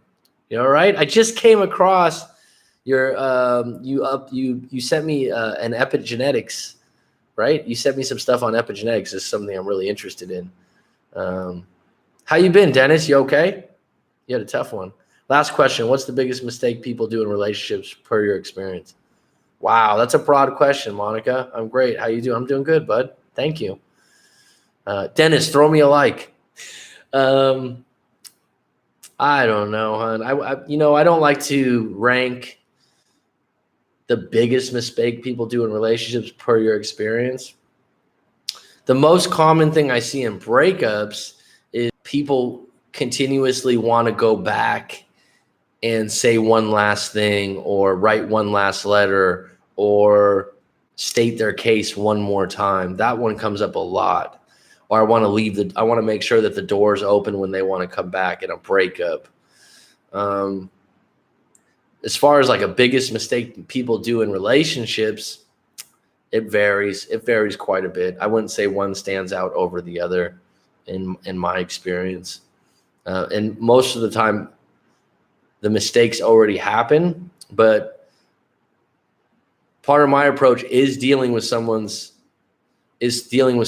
story. So the thing is, the story is kind of like your fingerprint. Monica, if you were in a relationship and you had a breakup, James Kavanaugh had a breakup, Dennis had a breakup, Charlie had a breakup, and the same thing happened. Let's just say cheating and alcoholism or something, very similar story. You'd all have different stories and perspectives of what happened. One of you would say, "Oh, I'm so worried about him." One of you would say, "Oh, I know he's just going to go out and do this," because the way you filter the story is so different. And that's what's so important about sending your story in and getting it read. Doesn't mean it's going to cure you, but it's going to give you some clarity on like how you're looking at things. But if you said what's most common, what people share with me, I don't know. It varies quite a bit. It doesn't come off the top of my head. You would think cheating, but I think people don't like to share that. I would think cheating is probably the most common in the world since the beginning of time. The one that I see a lot is people in their 20s that the guy wants to get married and settle down, and she wants to go out and see what life's like. That happens a lot with people in their early to mid 20s or people in university. Someone, most likely the woman, says, "I don't want to be in a long-term relationship. I want to just have fun." And they're like, "We had this great relationship." So that's a very common one that comes up. But but then you have people in their 30s never have that happen, right? or people in their 40s, so it's different with the age range too.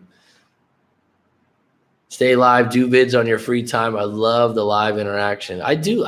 Hey, man, Aussie 411, tips on dating in Thailand. Well, I would say that if you're dating here, it's the same thing with demographics. If you read the book Models, your demographics, where you go to seek out dates or to meet people, are going to produce who you meet and the quality that you meet. What about a woman in their 40s? Daryl Campbell, I haven't seen you for a while. Sorry, stay live, do vids on your free time. I love the interaction, are most common. Dennis, you're doing great work. Thanks, bud.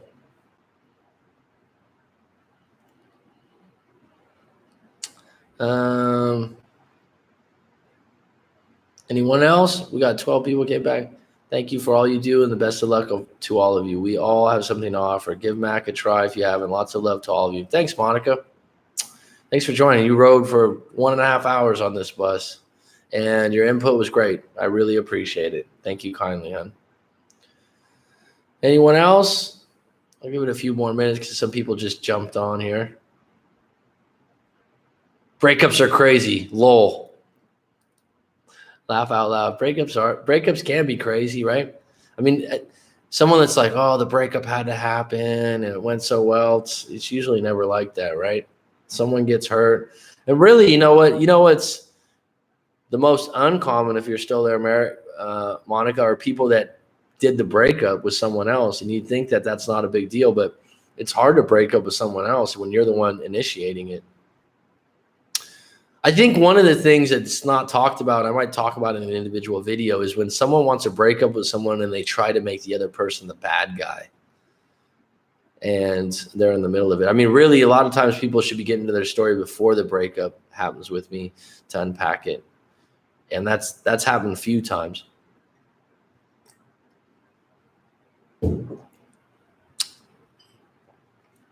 Anyone else out there got some quick questions?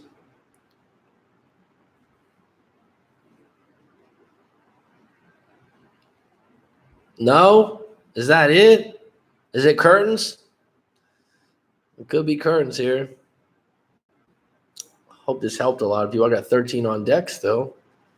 My ex added me back on Snapchat, added her back. Is this okay? It's up to you, dude. What's your intentions?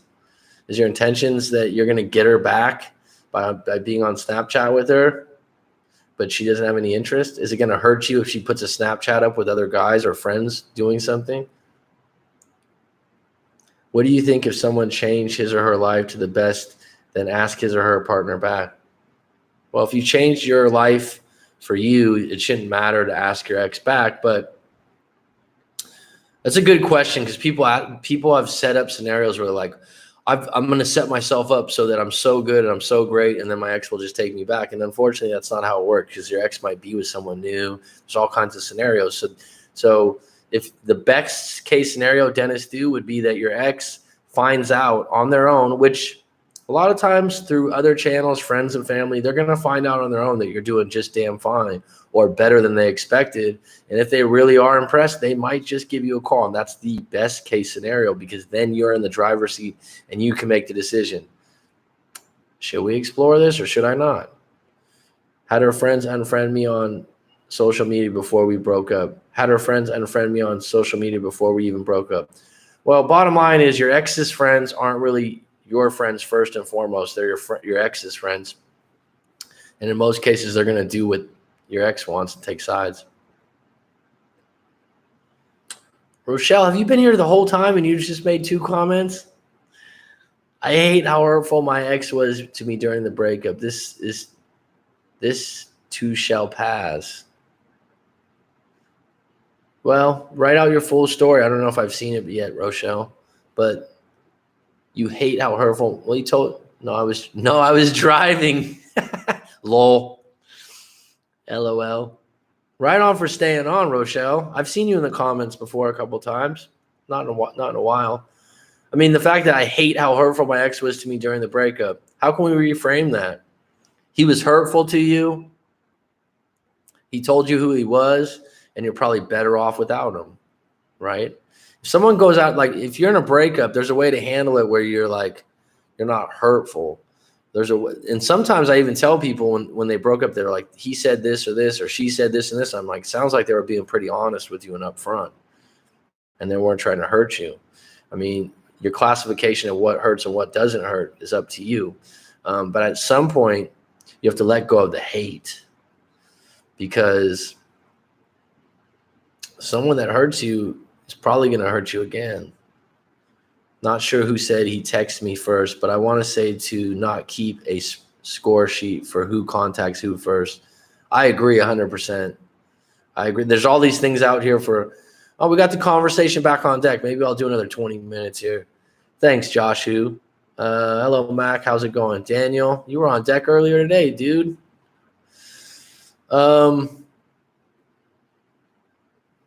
Sorry, not sure who said he texted me first, but I want to say not to keep a score sheet. This is absolutely true. Don't keep a score sheet. I tell people now, if you want to do 30 days or 60 days because you want a finish line, doesn't mean it's going to mean anything like they're going to come back in 30 days. It's 10:33 a.m.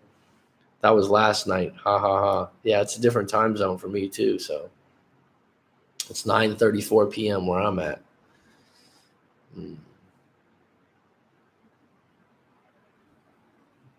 How long has it been for you, Rochelle, that you still hate someone, and how hurtful my ex was during the breakup? Just curious of how long you're carrying hate. Hate's a strong word. You can change that word maybe, and that'll help you out a little bit. Reframing is big. Reframing the story of what happened. Doesn't need to be ultra positive. You don't have to be fake about it, but you can spin it better way. Been broken up with, been asked for a break first, and then I've been asked to remain friends. Gently explain why it was a bunch of nonsense and walked away. Been broken up with, been asked for a break first, and then I've been asked to remain friends. Well, it sounds like they were controlling the relationship by asking you this and asking you that. You walked away because it was nonsense to you and it was non-acceptable and it wasn't what you wanted. Fair play. Fair play. Anyone else out there got something here? 2 months into no contact and I don't care anymore. Well, good for you. Everyone's different. Everyone's different. Everyone gets stung differently. Everyone has different allergies. Everyone acts different on alcohol. Mayo, good man. Yep. I do not hate him. You hate what he did. Okay, it is the hurt that I cannot get past. It has been a year. Wow, that's a long time, hon. I have made lots of milestones and I have grown. It is the hurt that will not go away. If it's been a year and you're still hurting and you've done well for yourself, there's something there then. There's some scar from earlier in your childhood or a past relationship that got reopened probably. Sometimes when we're in live coaching sessions, I'll start to ask, like if you're really having trouble letting go, I'll be like, tell me about your past relationships before this. Does any of this relate to your childhood or anything like that? And sometimes that opens up something. And actually what happened in the breakup is related to something that happened to you before and it's making it bigger. Because if you're a year down the road and you're still really, really hurt, that's probably something deeper that you need to unpack and be at peace with. But you've made milestones and have grown a lot. That's a positive. That's positive. And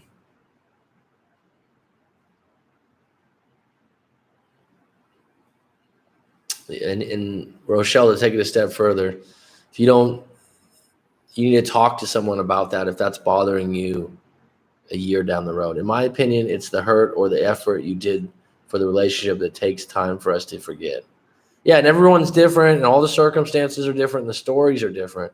But if you're having a long battle with it, then you should maybe talk to someone and see if it's something deeper than just what happened at the end of that relationship. Because what happens is, I don't know how old you are, Rochelle, if you want to share that, but what happens is all your memories and past experience form a filter for everything that happens to you. So before that enters your mind, you go, oh shit, this happened to me before, this is happening again. And then it elevates it into something bigger. You know, someone can break up with someone and something happened in the breakup. Let's just say cheating, because that's a common thing. And then you're so upset about the cheating, you can't let it go. You can't let it go. And then you talk to someone and you're like, well, this has happened to me before with my first boyfriend, or this, my dad did this to my mom. And then you're like, you're layering the problem. I look amazing. I really worked on my body, but I do have abandonment issues. There you go, hon. And here's the thing. That can be worked on. That can be worked through. And that can be worked through in a variety of ways. Okay. I've talked to people about that and gone over stuff like that. And when you say you have abandonment issues, okay, don't identify with it like that's just me. Work on it. Do some research on it. Maybe if you have a little bit of extra money, maybe invest on seeing someone that's a specialist with that. Or if you want to talk to me about your breakup specifically in a live coaching session, or talk to some other coach, that's completely fine. But if that's sticking for 1 year, it's deeper, hon. It's deeper than just the breakup. And you're doing these things to better your life, and you feel good about something. And the fact that you say, I look amazing, good for you. That's a strong word too, amazing. And sometimes you can go do that. One thing I always recommend to people to look into, that's probably one of the quickest things, is hypnotherapy. Sometimes people think of hypnotize just to quit smoking or something. But hypnotherapy, and I have someone to recommend, I think it's a great avenue. If you're having trouble letting go of things too, there's something called EFT, emotional freedom technique, which they have videos on. And maybe you like it, maybe you don't like it, but it's the videos are free on YouTube, and I think it does work. So try some different things. And that's something I'm going to explore in the future with people, is that freedom technique. It's like tapping and different affirmations, and it can help people.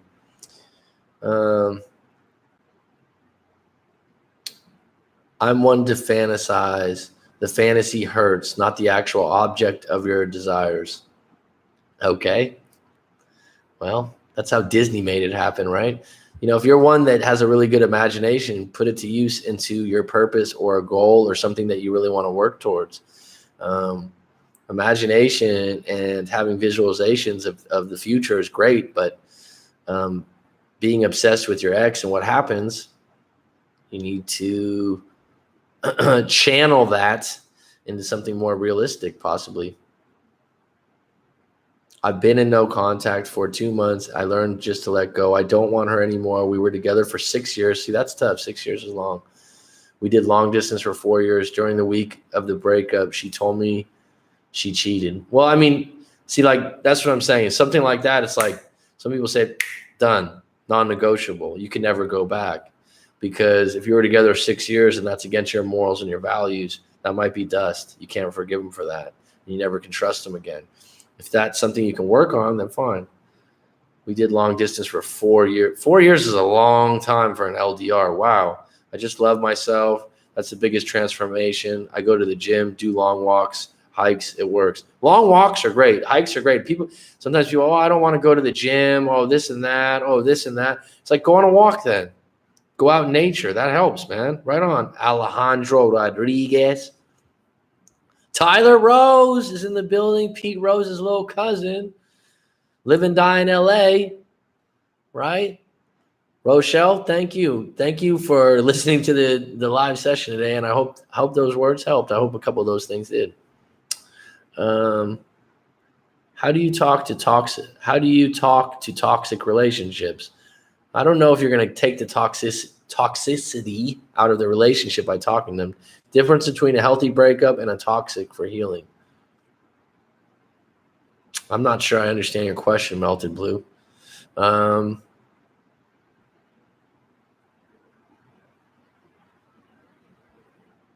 I gained 26 pounds, all muscle since January, and got my six-pack back. Jesus. Wow. I got to get a bell in here to ring the bell for that one. Good for you, Daniel. You gained 26 pounds of muscle. You've been doing a lot of whey protein shakes. If you like lifting and stuff, you know who's got a really good, this might sound random, biography or autobiography. It's done by Arnold Schwarzenegger, Total Recall. It's good. Just thought like Arnold Schwarzenegger was maybe, just a bodybuilder and, like a meathead or something like that. Dude was smart, driven, purposeful. Really good book, Total Recall. I was really impressed with him. Got my six-pack back. Isn't that everyone's dream to get a six-pack? Good for you, man. See, that feels good. That's why exercise is probably the number one thing to do, because you have control over it. It makes you feel good and look good. And on top of it, looking good makes you feel better. You're around different kinds of people. Yes, I used to lift back in high school, but getting back into the relationship, getting into that relationship made me comfortable, and I stopped going to the gym. And very common. People get content. They stop going to the gym because, they're getting regular action from their girlfriend, I guess is what it is. Even if they don't want to say that, they get content, they get comfortable. But that's a call for action when you break up and you're like, wait a minute, I'm back on deck. I'm single. I'm capable. Outstanding, Daniel. And you probably wouldn't have done this unless you broke up. Sometimes there's so many moments that people break up and they're like, oh shit, this would have never happened. If I would have had my painful breakup, I wouldn't be doing this right now. I'd probably be in a relationship where I wasn't very happy and I accepted some things that weren't going to be acceptable. A lot of times people were like, well, I remember when I came out of the breakup, I'm like, we could have stayed together. No, we couldn't have, because there's things I wasn't accepting. The breakup happened for a reason, right? And even if you didn't see it coming, even if the person hurt you, you're still better off with it happening now than later, because now you can deal with it and get through the healing process. Like I said this 100 times. If you break your ankle playing basketball or you have a bad ankle sprain, you go to the doctor, like stay off the ankle for 4 weeks, stay off the ankle for 6 weeks, maybe take this painkiller, maybe put this cast on. The difference is there's all this certainty involved in some doctors telling you. But the bottom line is you still can't walk for 6 weeks or 4 weeks. With no contact, it's very similar. It's like it's going to hurt for more than 6 weeks. What's your take on the strange thing where people are about to move on, already have, but they're almost too afraid to move on because they may not ever see the ex again? Let me read that again. Count Orlock. What's your take on the strange thing where people are about to move on or already have, but they're almost too afraid to move on because they may never see their ex again? Well, shit or get off the pot. Make a decision is what I would say. Either way, being in limbo is not a fun place to be. Okay. And you're saying to other people or to you? Is that one of those direct questions? Because you got to make a decision and commit. That's my answer. You either want in or you want out. And a lot of people are afraid to let go of something that they've had, and they're afraid of the certainty. It's very common. It's very human of people. Exactly right, Mac. I wouldn't be doing a lot of the things I'm doing now. I had a pretty bad habits during the relationship with my ex, and now going back to my roots, the person I was before. Well, outstanding. Sprinkle in a few things that are random. Try some shit you never tried before. Go do hot yoga. Go do, I'd never want to do that. Go do it. Check it out. Plan a trip to somewhere that you've never been before. Go backpacking. Do a couple of things that weren't you before that might open you up a little bit. Do some volunteer work. And the beautiful thing about that is maybe you don't have the money, maybe you don't have the time right now, but you can do the research and set it up so they're like, when I want to do this. Do you think the thing is when you're broken up, you got a lot more free time and you don't have to negotiate everything you're doing. So you have a lot more ability to go do what you want. Nike One's back on deck. Right on, bud. Do you think it's a good idea of contacting the ex to explain a few things that I think it's necessary to talk about? Well, Dennis, I remember your situation. If it's the same ex that we talked about on the phone call, I would stay away and I'd keep on moving. If it's something different, or you're just talking in general, then I'd have to know the exact situation. But your particular situation, I didn't think it was a very good relationship at the end, and it's not something to revisit. Let's explain a few things that I think it's necessary to talk about. Well, what you think is necessary might not be what they think is necessary. And if they don't think it's necessary, then it's going to bring you back down to ground zero. Just consider that. My tennis elbow held me back for months. The ex didn't approve that I took my sweet time to get physiotherapy. I knew my limits. Pissed my jump shot was getting shitty. All better now, 8 months later. Your jump shot? You got a little jumper?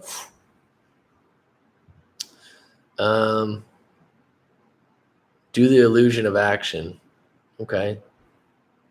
Yes, same ex. LOL. No, Dennis. You told me about her. I don't think that's a good one. What you told me was going on. You need to move forward. You don't need to explain anything. This is one of those things that comes up. Oh, I just want to explain one last thing. I don't think that relationship was good for you. I don't think it was going in the right direction. I don't think she had a lot of respect for you. And I think she's one of those ones that knows how to push your buttons. And you even said that. So you putting yourself in that situation again is not good. Mayo Lagarde didn't understand. Okay, I don't know what you guys are talking about.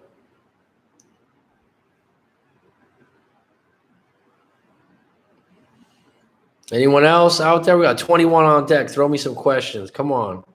Okay, coach. Do what you want, Dennis. Do what you want. Me and you have had some live chat. We had a live chat before. I remember. I have a fucking outstanding memory when I talk to people.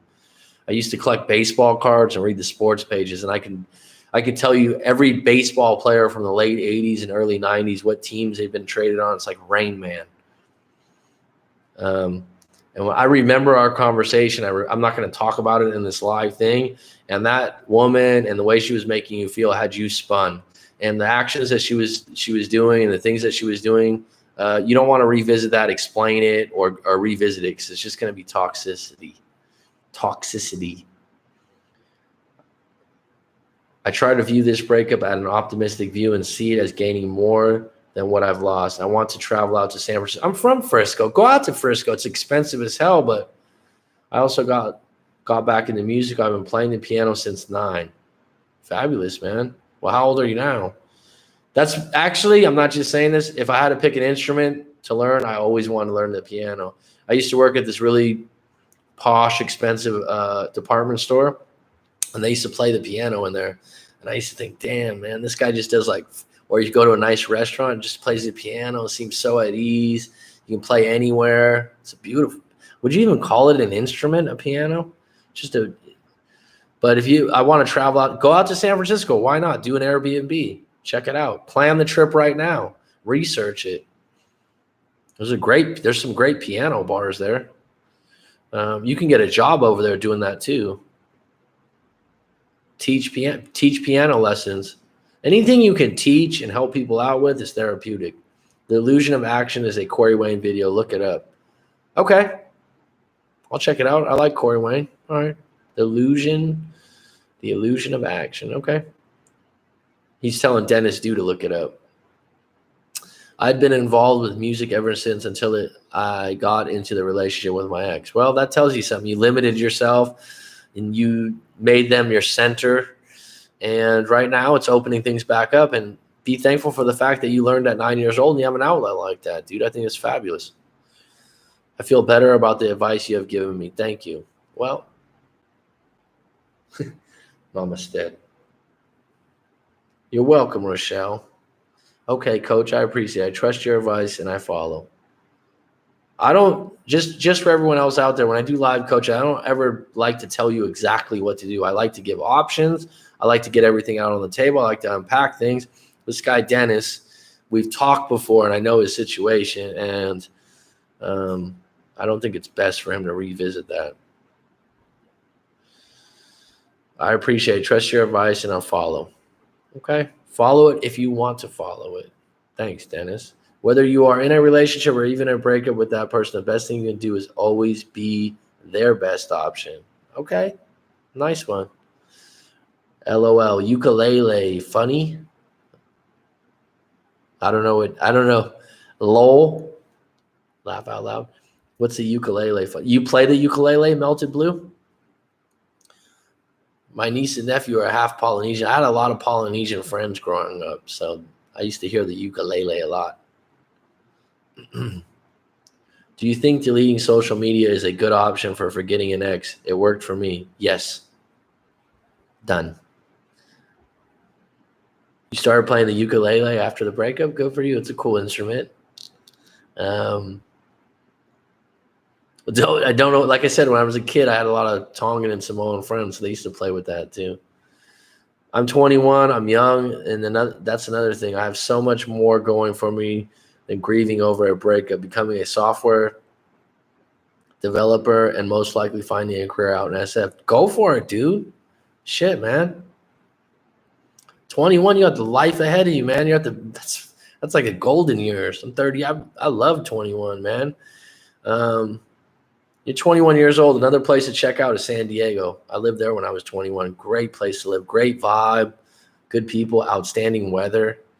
Check out San Diego. I don't know what their tech industry is looking at like. But Mission Beach, Pacific Beach, great places to live, man. Austin, Texas is big right now, too, if you want to be a software developer. You've got a lot of options on that. A great field to go into, though. He drives a GTR. What is it? Is the GTR that Nissan that's all-wheel drive? A friend of mine has one of those. Why did you add that he drives a GTR? San Diego is great, man. If you're 21, San Francisco's cool if you want to get into software development. But I would also San Francisco's at its peak with that, so maybe entering that area. But if you're going to go international, look into Hong Kong. Hong Kong's moving really quick with that software development. I just met a few guys that were staying at my house through Airbnb. Time for work. Thanks again. Right on, Melted Blue. Thanks for joining, Chief. Louise L. or Louisa. Or, hi, is it true that a male dumper has a delayed reaction to a breakup? I reached out to my ex after 3 weeks of no contact because of his birthday. Continue. Go ahead and continue. I don't know the rest. Unless you want to write the full story, I writemac.com. Is it true that a male dumper has... not all male dumpers have a delayed response, no. That's a generalization based on your situation. Yes, the 100 grand Nissan Super. A friend of mine down the street has one of those. He said it had a lot of problems too, but it's a cool car. I remember my grandpa had an old Pathfinder, if you know what those are, and I went with him he went to get it serviced. This was years back, and I saw one of those, and I'm like, oh, that's a cool car. And it was like 80 grand or 100 grand. I'm like, Nissans cost that much? Wouldn't you want a Porsche? I'm not a car head, so if I was going to indulge in a really cool car, it'd be like a 1966 Mustang or a 74 Bronco or a 68 Cougar, something like that. I think those are badass.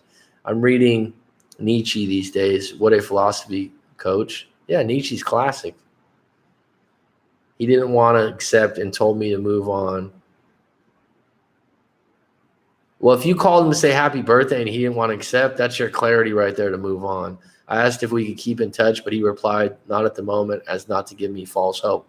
That's honesty. That's clarity. Accept it. Move forward. Don't fight it. It hurts. Deal with it. I know it hurts, but would you rather him lie to you? No. Is there a way to reconcile? No, not at this point based on what he said. We were together for 5 years. He's being honest with you, and he's caring about your feelings by saying that he knows you want more than he does, and it's false hope. A lot of tech opportunities here in San Diego. Qualcomm is really huge out here. Yeah, San Diego, if I was a tech company and San Francisco is that much more expensive to live in, I'd want to move out there. I think there's a lot sparking up. If the dumper announces that they want to move on and then cut contact, is it possible to re-attract them? If the dumper announces that they want to move on and cut contact, is it possible to re-attract them? Sure it is, but why would you want to re-attract someone that wants to cut you loose? You'd have to be using tactics such as posting yourself on Facebook with other women and getting them jealous and doing things like that, which possibly, depending on their personality, could pull them back. But Why do you want to do something like that and be that shallow? Is no contact still the way to go? In my book, yes. If someone announces that they want to move on and cut contact, you're going to tap them on the shoulder and say, no, wait. Can I reattract you? No. At that point, they just went like this and put their hand up and said, you know what? Enough. Accept it and go into no contact. Will that make them wonder and maybe reconsider their actions? Possibly, but that's not what you want to do in no contact. You want to work on yourself. And if you're waiting, hoping, trying, and no contact gets to 60 days or 70 days, and you're like, it's not working, then you're not doing it right. Because at 60 or 70 days, you should be feeling like, all right, I started going to the gym. All right, I started to learn how to ride a horse. All right, I learned the piano, whatever. You start taking inventory and improving yourself as an individual, because your goal is to be calm, cool, and collective. And then if they call you in that moment when you're calm, cool, and collective and confident, you can go, oh, yeah, what's going on? And it doesn't really seem like a big deal. And then you'll have a decision to make whether you want to go out with them or not. That's the ideal situation. The idea of how do I reattract them after they said move on and cut contact? You go, I don't want to reattract them. My ex using our baby to have some kind of contact after 4 years of no contact through her mother. Wow, that's deep, Ozzy. I would have to know the full story to kind of give you my take on that. It's kind of just a little small piece. I would love to live in San Diego. Tony Hawk lives there and many other artists. Yeah, if you like skating or surfing, sorry, Tony Hawk is huge if you were born in the 90s. I was born in 81, dude, and Tony Hawk was fucking cool in the late 80s with Thrasher magazine. But Tony Hawk's skateboard wasn't that cool, I remember. My cousin had a Christian Okoye board or something like that. What was his name? Christian Okoye is a football player. I had a BK board with all the stickers, independent trucks. Alejandro Rodriguez, I deleted all my social media accounts. I don't miss social media. It makes you concentrate on your journey and not your ex's journey.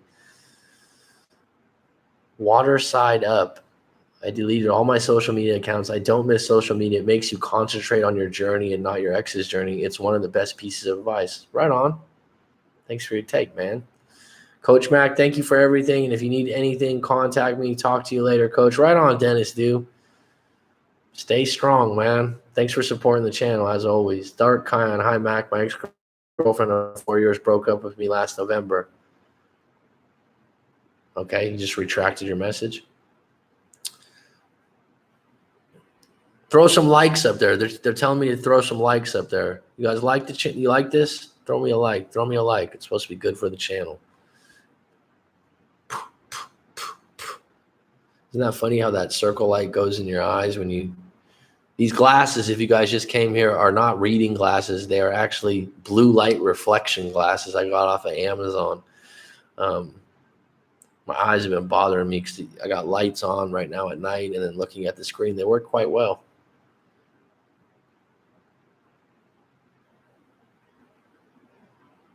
Anyone else? Thanks for the extra like, dude or lady.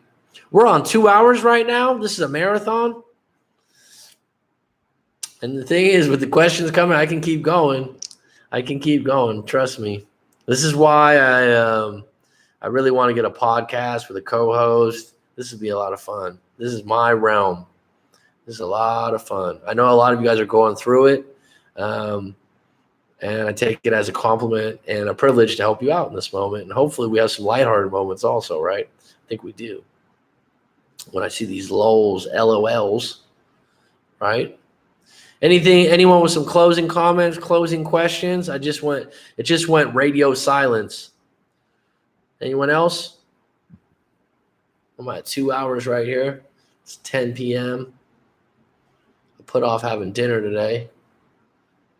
This was a good time frame, I think, for a lot of people. I'll have to keep this in mind, 8 p.m. 2 hours. Anyone else?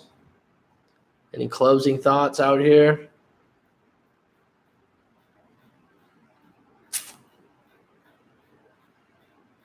Anything else? Yeah, we had a lot of different people on deck today, didn't we? Okay. Made his announcement. I think we're going to close it out, folks, at this point. I was broken up through the phone and went straight into no contact. A month later, she texted me she misses me a day before my birthday. I saw her, which was Christmas. That day, she told me that it was too attached with me and I needed to focus on myself. A lot of times, you said you're 21, Daniel. I've seen a lot of people in their early 20s have this happen where the girl felt like the guy got way too attached. And I know a lot of times why that is. And good book, Daniel, The Rational Male by Rollo Tomasi, or The Preventive Medicine. I don't agree 100% with everything he says and does. That's a good book that's kind of entertaining too. You should check it out. Hi, Mac. My year 4 ex broke up with me with a. Hi, Mac. My 4-year ex broke up with me last November. We were in an LDR for 2 years, me in the UK and she in Canada. I think this story sounds familiar. It took her 2 weeks to get a new boyfriend. I just moved to Canada last month. Should I continue no contact? Did you move in Canada for her after she broke up with you? Because that would be a no-no. If you were in LDR for 2 years, that's too long. Bottom line, one person is going to meet someone else. It took her 2 weeks to get a new boyfriend. Unfortunately, I'm not saying this to hurt your feelings, but if it was 2 weeks, she probably was maybe not seeing that person, but he was waiting in the wings. They had been maybe seeing each other or flirting before. That's the thing about long distance. There's an opening for both people to get out, and people get sick of the lack of intimacy. They get sick of the lack of human touch. And that's a far way apart. If you move to Canada to be with her, and she's with someone new, there's no reason for you to be in contact with her if she has a new boyfriend. Regardless if you think, oh my God, it's only been 2 weeks. She's with someone else. Feeling privileged to have some direct feedback from you. When this channel gets off, you won't be able to keep up. Well, I hope I'm able to do stuff like this. Maybe we can have more control where we have 12 people or 10 people. Someone had recommended to me that there's a way that you can have like a paid meetup where everyone pays 10 or 20 bucks and control it so that there's only 10 people. I don't know who that was, but they suggested that to me. But thanks for the kind words, Mayo. It is true. I mean, there's with YouTube and these things, she was too attached to me. Oh, okay. Sorry, Daniel. Well, fair play, bud. Getting in the Rational Mail on Thursday via Amazon. Should I get the second one or third one? The one with the burgundy color is the first one. So the one with dark red. The second one's called Preventive Medicine. It's green. And I'm actually just reading it again because I suggest it so often.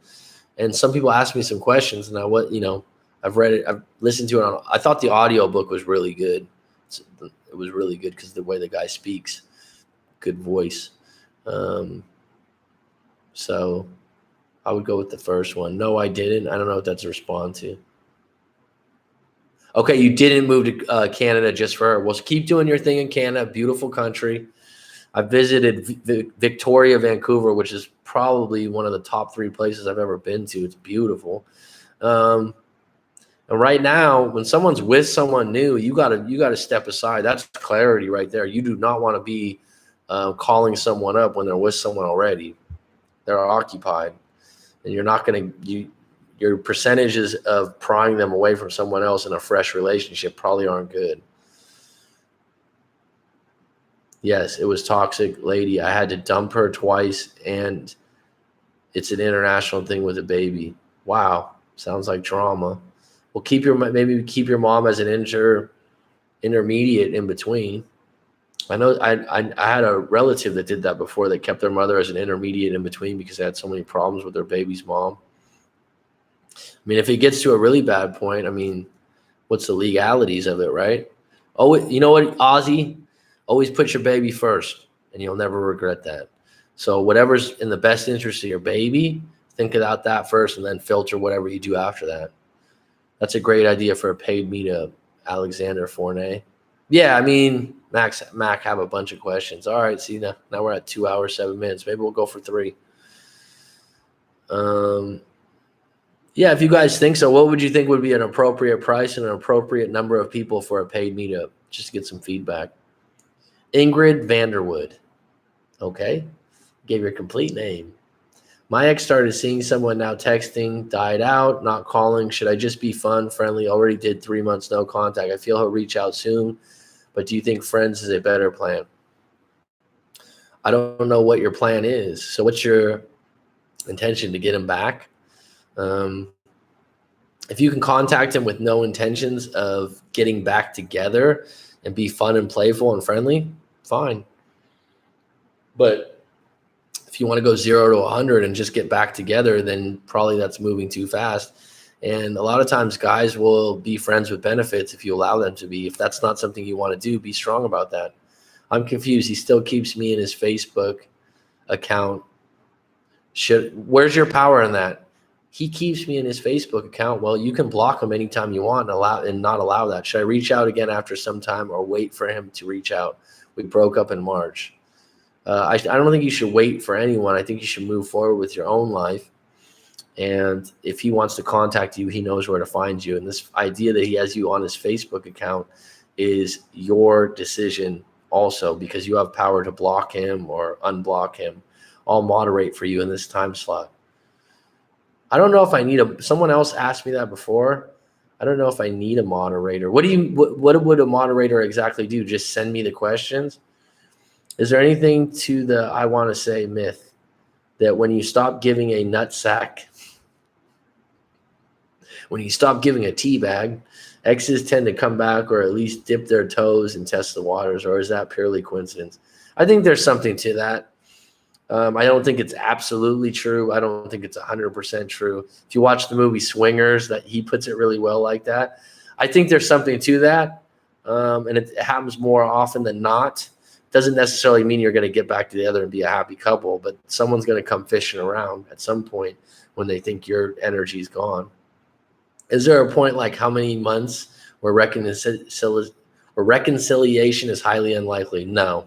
Short answer, Alexander Fournier. If you're looking for exact time frames, 30 days, 60 days, no. The only thing that I've noticed, I think when you do no contact, 3 to 4 weeks is a very common time that it gets really difficult for both sides. But is there a common time or how many months? I don't know, where reconciliation is highly unlikely. Depends on how long you were together too. But someone could call you up 7 months, 1 year, 2 years out of the blue.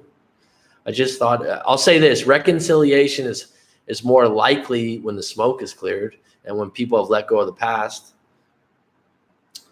I just thought it was a BS reason to why she broke up with me, because she was too attached.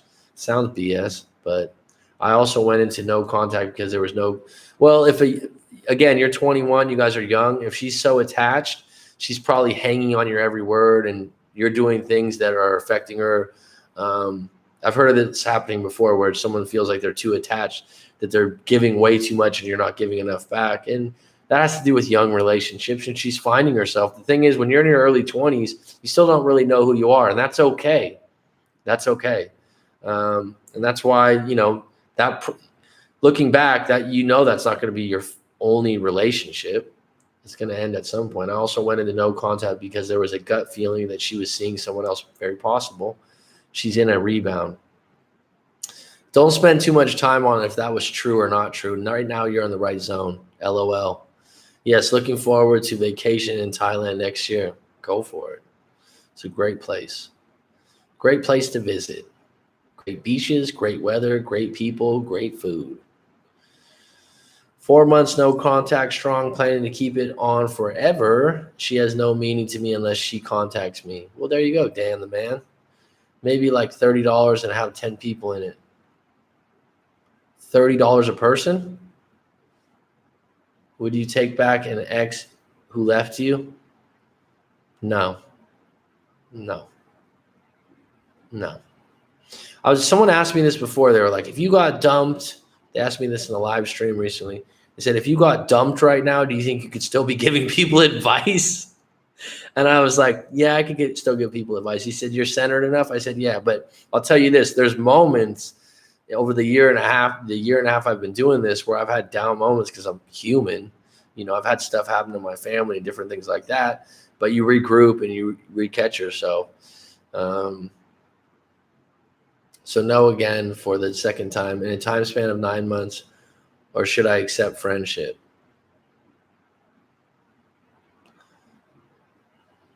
Why do you want friendship? Why would you have to accept friendship? Why, if you want to be friends with someone, it should be an easy decision. You shouldn't be thinking twice about it. You're like, we can be friends, cool, done.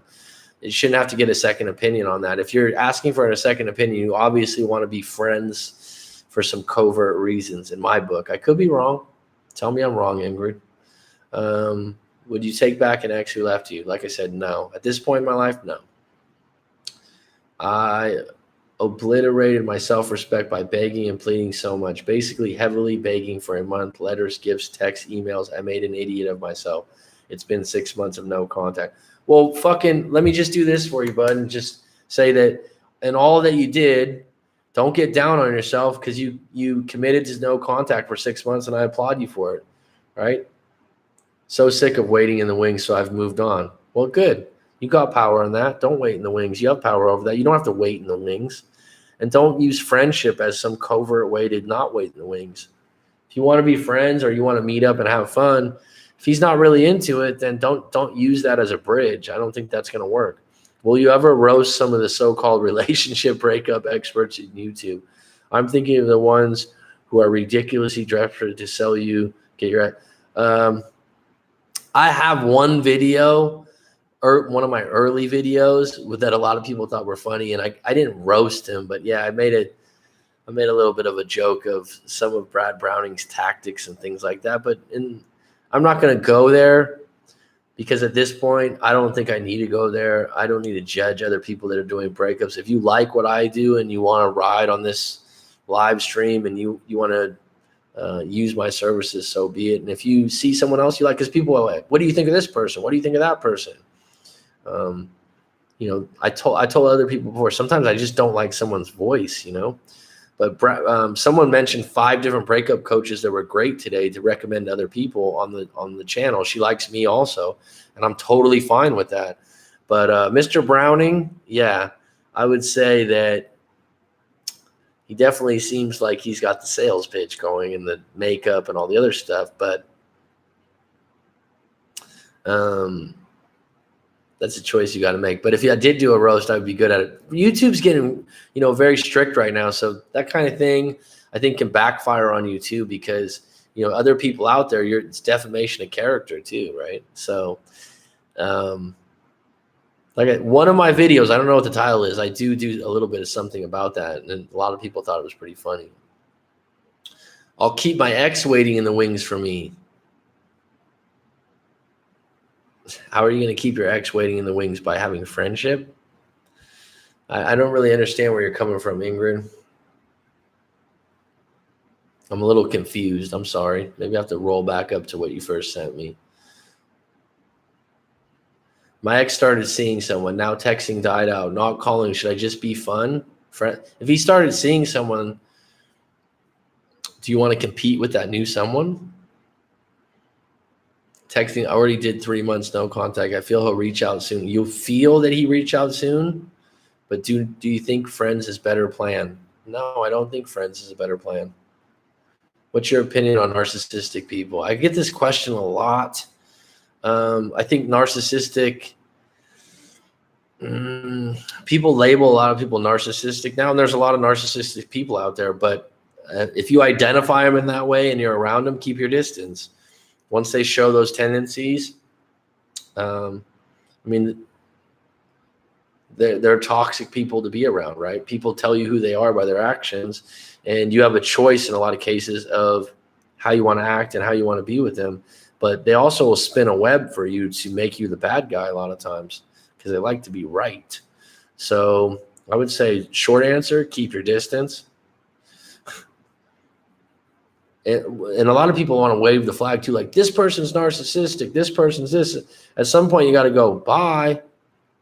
Just be done with them, because you spending energy and time telling everyone how narcissistic they are just drags you in. I'll hunt the video down. Then I did listen to a roast of Brad. It was hilarious. I was actually brought Brad's product last. Well, you bought his product? And I was a complete disaster after the breakup. Terrible stuff.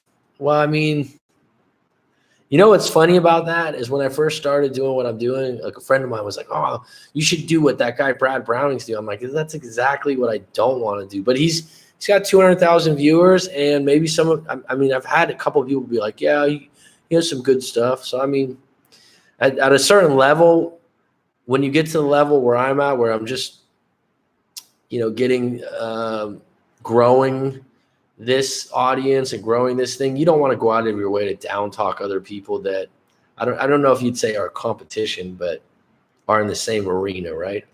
And we're not going head to head, right?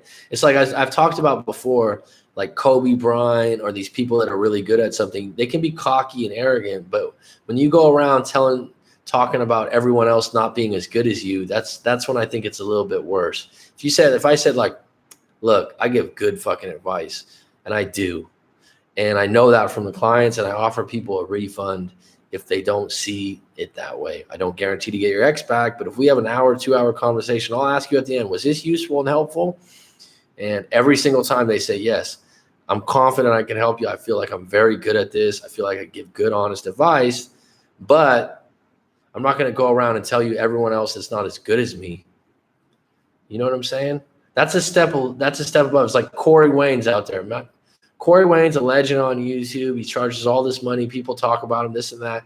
But bottom line is the guy's been around for 6 years. He's got a lot of videos. He's got a lot of experience. He doesn't talk very much shit about other people that I know of. I haven't watched enough of his videos. Someone just told me recently that he mentioned me in a video.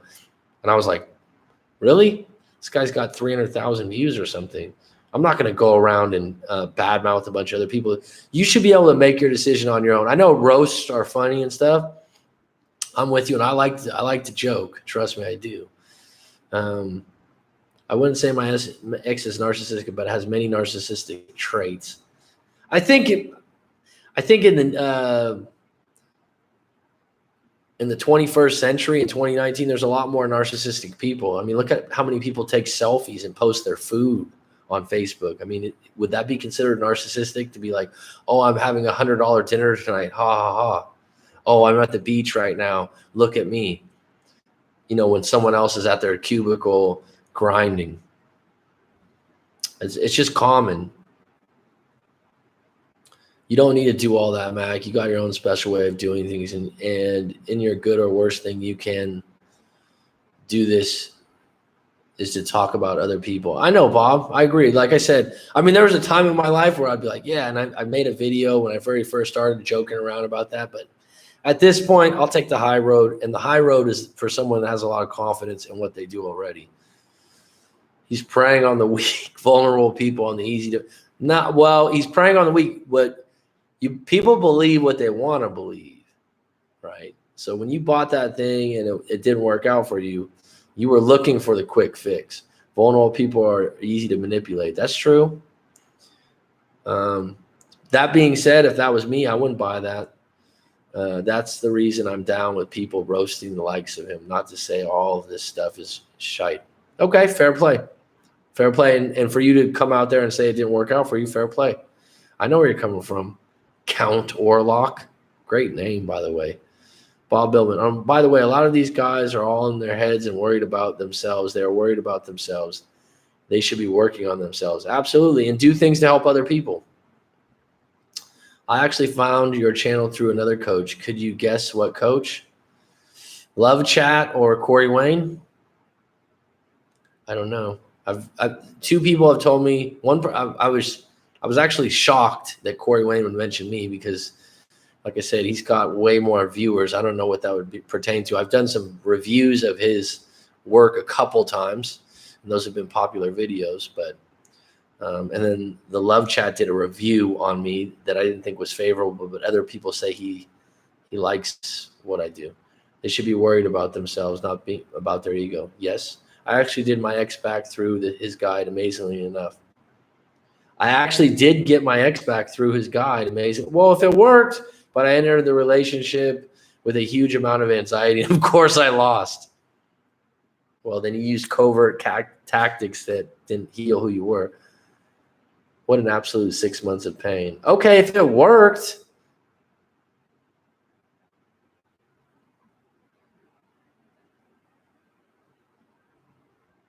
Okay. I was just reading Daniel's. I'm sorry. If it worked for you guys, fine. But obviously you did something, you got an X back and you didn't take inventory. That's why it's good, whether you want to come to me or not come to me, to write your story out and unpack it and to see if it's even worth getting back to an X or pursuing them. A lot of times when I talk to people, we get done after 2 hours. Bob and me have chatted before, and you reassess things and you see where you're at. Bob wasn't necessarily going to go back. We had a lot of things to sift through, but going through your story has a lot of value before you even decide if you want to go that route.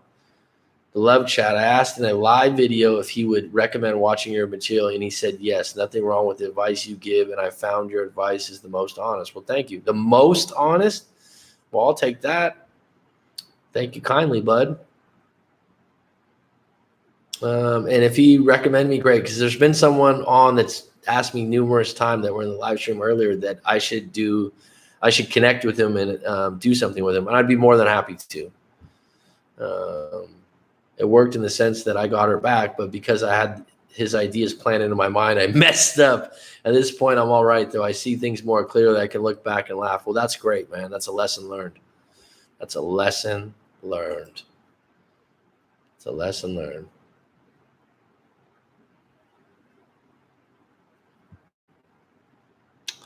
Anyone else? We're up to 17. We got 10 people out there. I'm almost at 10:30. I gotta get some chow pretty soon. Usually don't eat this late, but this went really well today. 2 hours, 20 minutes. We had a nice flow. I mean, I was going to stop at 2 hours and then or hour and a half, and then we just got a little sudden rush here. I really enjoy this format, actually. This is fun. Anyone else? Closing thoughts? Closing 5 minutes here. I did that earlier and people are saying goodbye, and then I stay on for another 40 minutes. But I think this might be curtains. What are your coaching prices? Just go to my website and you can look there. I don't want to get all into that right now. But I actually just added the option that you could do 30 minutes. Okay. Fair play. Fair play, Ingrid. I love Brad Browning. I hired him for 2 months. He was really great and helped me get through a hard time in my breakup. Bought books trying to get back. My ex probably spent about $2,000. Well, there you go. Ingrid, thanks for saying that. That's why I don't want to do a roast of him. If he's helped one individual and you're happy with him, good for you. Good for you, Ingrid. Thanks for saying that. And you actually talked to him, and he was really great and helped me get through a hard time. Hats off.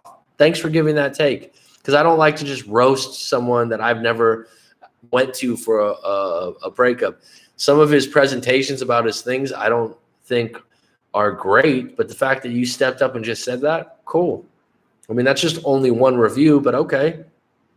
Will you do more live sessions like this? Yeah, I've done 7 or 8 of them now. You mean live coaching sessions? What I was going to say, Count Orlock, I just added a option that you can do $75 for 30 minutes. But in saying that, Bob's live chat was very helpful for me. It was. I think it was good. And honestly, Bob says, all you guys, Mac, I've had a live chat together, helped me immensely. I never went back to my ex. She came back sniffing around. I cut her out. She did, huh, Bob? Wow, we did have a really good chat. I'll tell you guys, I'm not blowing smoke on this. When I talk to people, most people tell me it's like talking to an old friend. And I connect. And I probably shouldn't be telling everyone this, but I usually go over. If there's no one behind you and you're on an hour and we got an extra 10, 15 minutes, I'll usually go over, right? And not a lot of people, I don't think, will do that because the flow and the conversation is so good. And me and Bob had a great session. And like I told people before, if it's not a good session, if you don't feel like it's helpful or useful, I'll offer you a refund. I don't want someone's money that has a bad taste in their mouth. I'm not going to get your ex back. That's not something. I'll help you get clear on what's going on. I'll give you my take and unpack some things. That's where the value really is. I mean, I've turned people down that are insistent, like, if you get my ex back, I'll pay you. I'm like, that's not how I operate. I'm here to help you get clarity. I'm here to help you move forward. I'm here to help you find out what went wrong and why, and take some inventory about yourself. So back to the count or lock. I'll just tell you really quick: $75 for 30 minutes, 125 for 1 hour. 2 hours is $220 now, and that's a live one-on-one. You can schedule that. Ladders of Life. Love your content, coach. Ladders of Life I've never seen. What an interesting tag name. Thank you. You've helped me tremendously through my breakup, especially when I'm feeling down. Well, thank you, bud. I like the name, Ladders of Life. Throw me a like, dude. How long was your no contact, Count Orlock? Okay. Been roughly 2 months now. Okay, Ladders. My ex has been reaching out to me while living with her rebound. I'm not playing her game. She can't have her cake and eat it too. I'm not a backup plan. Fucking outstanding. Exactly, Ladders of Life. LOL. TLOL. Yeah, if your ex is reaching out with, this sounds like a story that someone sent me. If they're reaching out to you and they're with someone, if they're with someone, it's, what are you doing?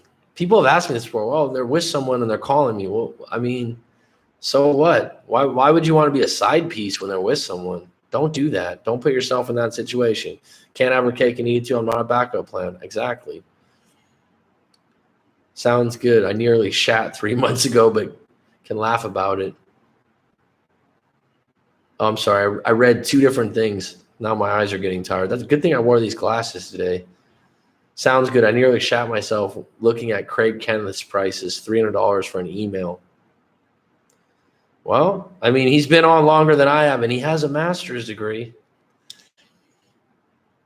So if you really like Craig Kenneth, some people have told me they really like his videos and stuff. I don't have anything bad to say about him. Good man, good attitude. I'm at 3 months, but can't laugh about it just yet. Okay, I like Craig, but a single email, goddamn. Okay, if you like Craig, you like Craig. You know, people have asked me about him before. I don't know him personally. I know he hangs his hat on that he's got the master's in psychology, and he puts that on his thing. And I haven't listened to a lot of his videos. If I was gonna listen to someone, I like Corey Wayne's approach. Not just to breakups, just the way he talks. I mean, to me, when you choose someone, you listen to the way they talk in their videos. Excuse me. And you can tell if it resonates with you or doesn't. That's why I have so much content up. Love your videos. Very helpful. New year, new me. Great tagline. Wow, thanks. I appreciate it. I agree with most of your advice, but sometimes you're too soft, but you're from Cali, so I understand. Fair play. 411, where are you from, Aussie 411? And you're right. Sometimes it can be a little bit soft in your view. I think Craig's videos are a bit too long-winded. He gives good advice, but I almost think he's too much of a hope dealer as far as getting an X back is.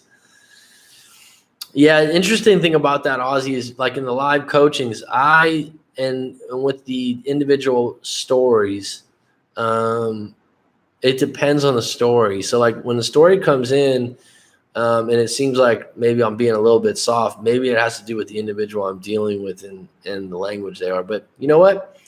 Aussie 401, everyone's got an opinion. I respect that. Nothing out of line there, dude. And what I always say is any YouTube channel, any music, it's like when you buy an album and you like 3 or 4 really good songs, and if it's a really good album, you like 7 or 8. No one buys albums anyway, by the way. But just an example, you don't like all the music. I think that's healthy.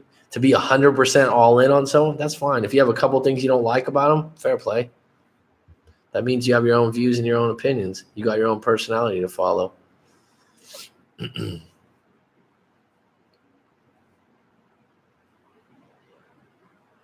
I prefer Corey Wayne in that sense. Oh, you prefer Corey Wayne over him. Craig is too long-winded for sure. Okay. This is getting into a batter Craig right now, right? Yeah, there's a lot of different people out there. There's certainly There's certainly some characters, right? Any closings? I've said this more than once, and then we get back into a new topic or a new thing. Has this been useful or helpful tonight for everyone out there? Has it been good? Have we answered some questions? It's been a good time. I'd love to have you on the show here today, Bob Bellman. We had a good chat, man. I'm glad you're doing well. You're a cool dude, man. Mr. New Year, love your videos. All right, well, we're winding down here. I'm going to close it out pretty soon. I recommended Susan Winter for, Nerdy Fit Beans on deck. Okay. Yeah, a lot of people like Susan Winter.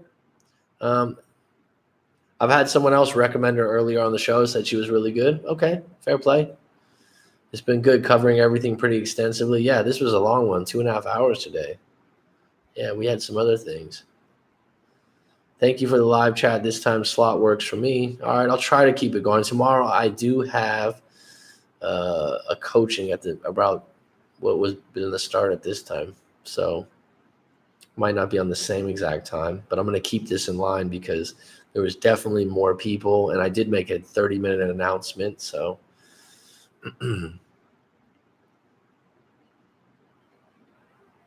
oh, yeah, you're still on. Jessica Marie Haight from Belgium. Do I remember correctly? Is that correct? Jessica Marie, oh, yeah, you're still on.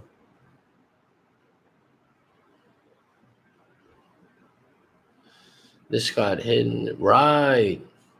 Mac, I believe there is a difference between a good dumpy, like someone blindsided, versus a bad dumpy, forcing the dumper's hand for your behavior. If you effed up, you still wouldn't take someone back.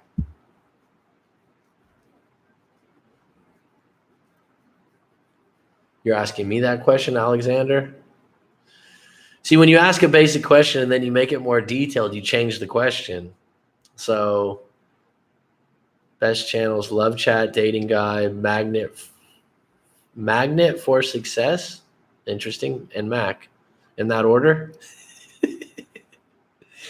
By the way, I'll bet you $1,000 that you haven't spoken to someone from Faroe Islands before. I'm not going to make that bet. I don't even know where the Faroe Islands are. Faroe? Does everyone have a fro? Have you ever had an ex never contact you again? Well, it's not going to be never until I die, right? I mean, using the word never, like you're like, oh, we'll never talk again. How do you know? I mean, it's just dramatic. Have you ever had an ex never contact you again? I've had exes that I haven't talked to in a long time, but I don't think like, oh, we'll never talk again, if that makes sense. So I find it disrespectful that y'all in here are discussing other people when you're getting quality help in front of you. You're great to entertain. You're great to entertain this. Oh, it's okay. It doesn't, I mean, if you want to recommend someone briefly while you're talking about this or talking about other coaches, that's fine. I mean, but thanks for having my back. New year, new me. I appreciate that. That's very kind of you. But I'm not threatened by it, so it's okay. This is what happens, though, sometimes in these ones. So let's close it out on this question. Alexander, it got hidden because he had the F word. In Miami. I've been looking you up since the first couple of videos. Really? You've been on deck that long? Well, then you know out of 500 videos, something's got to be soft, right? Miami, Florida. I've never been, man. Never been. Everyone says good things. Sad about Dwayne Wade, huh? He had another couple of years in him, man. Hit that button before you leave. Hit that like button before you leave. Yes. Go ahead. We got 15 still on deck. I'll carry on for a little bit more. Let me unpack this question because Alexander Fournier, Mac, I believe there is a difference between a good dumpy, so like someone blindsided, and versus a bad dumpy, forcing the dumper's hand by your behavior. If you messed up, you still wouldn't take someone back. So he had asked me earlier if someone dumped you, would you take them back, or someone left you? And I said, no. Short answer. At this point in my life, no. And I pretty much stand by that, but circumstances could change. I mean, that's why every story is different. But if you're going to ask me that question point blank right now, no. I've got a high level of confidence in who I am and what I believe in and how I am as a partner. And if someone left for a variety of reasons that were their reasons, rather than maybe I did something, but even then I just can't foresee it. But until it happens in the exact situation that it happens, I can't dissect it. That's why you got to send your story in, right? So when you send your story, every story is different. Every reaction, every story is different. And to generalize what would happen if you were dumped, you'd have to know exactly how it went down. And we could make that a million different pieces from there, right? Does that actually answer your question, Alexander? Does that help out a little bit? Miami, Florida. When you send out a story in bullet points to cut the BS, sure. Why not? I think it's equally important that the dumper makes personal changes, grows as it is the dumpy does. That is, if I was to take my ex back, for instance. Good point. Good point, Count Orlok. Is that like a Viking name? All right, I'm going to close it out right here. It's getting to that point. Everyone, thank you so much. It's been a good one. I'm at 2 hours, 40 minutes. I don't know if I can go 3 hours. I don't know if that's just too much, too important. I will close it out at this point and say thank you, and thank you kindly to everyone. I'll probably do the same time, maybe Friday night in a couple of. We got 18 on. Someone just entered in. Now the numbers are going up all of a sudden. Wow. Someone just went in. It's been great, guys. I really appreciate the support, and I'm going to keep this going with these live streams. So on that note, thanks for the fun chat, Coach. No problem. Ladders of Life. Thank you, buddy. On that note, c'est la vie.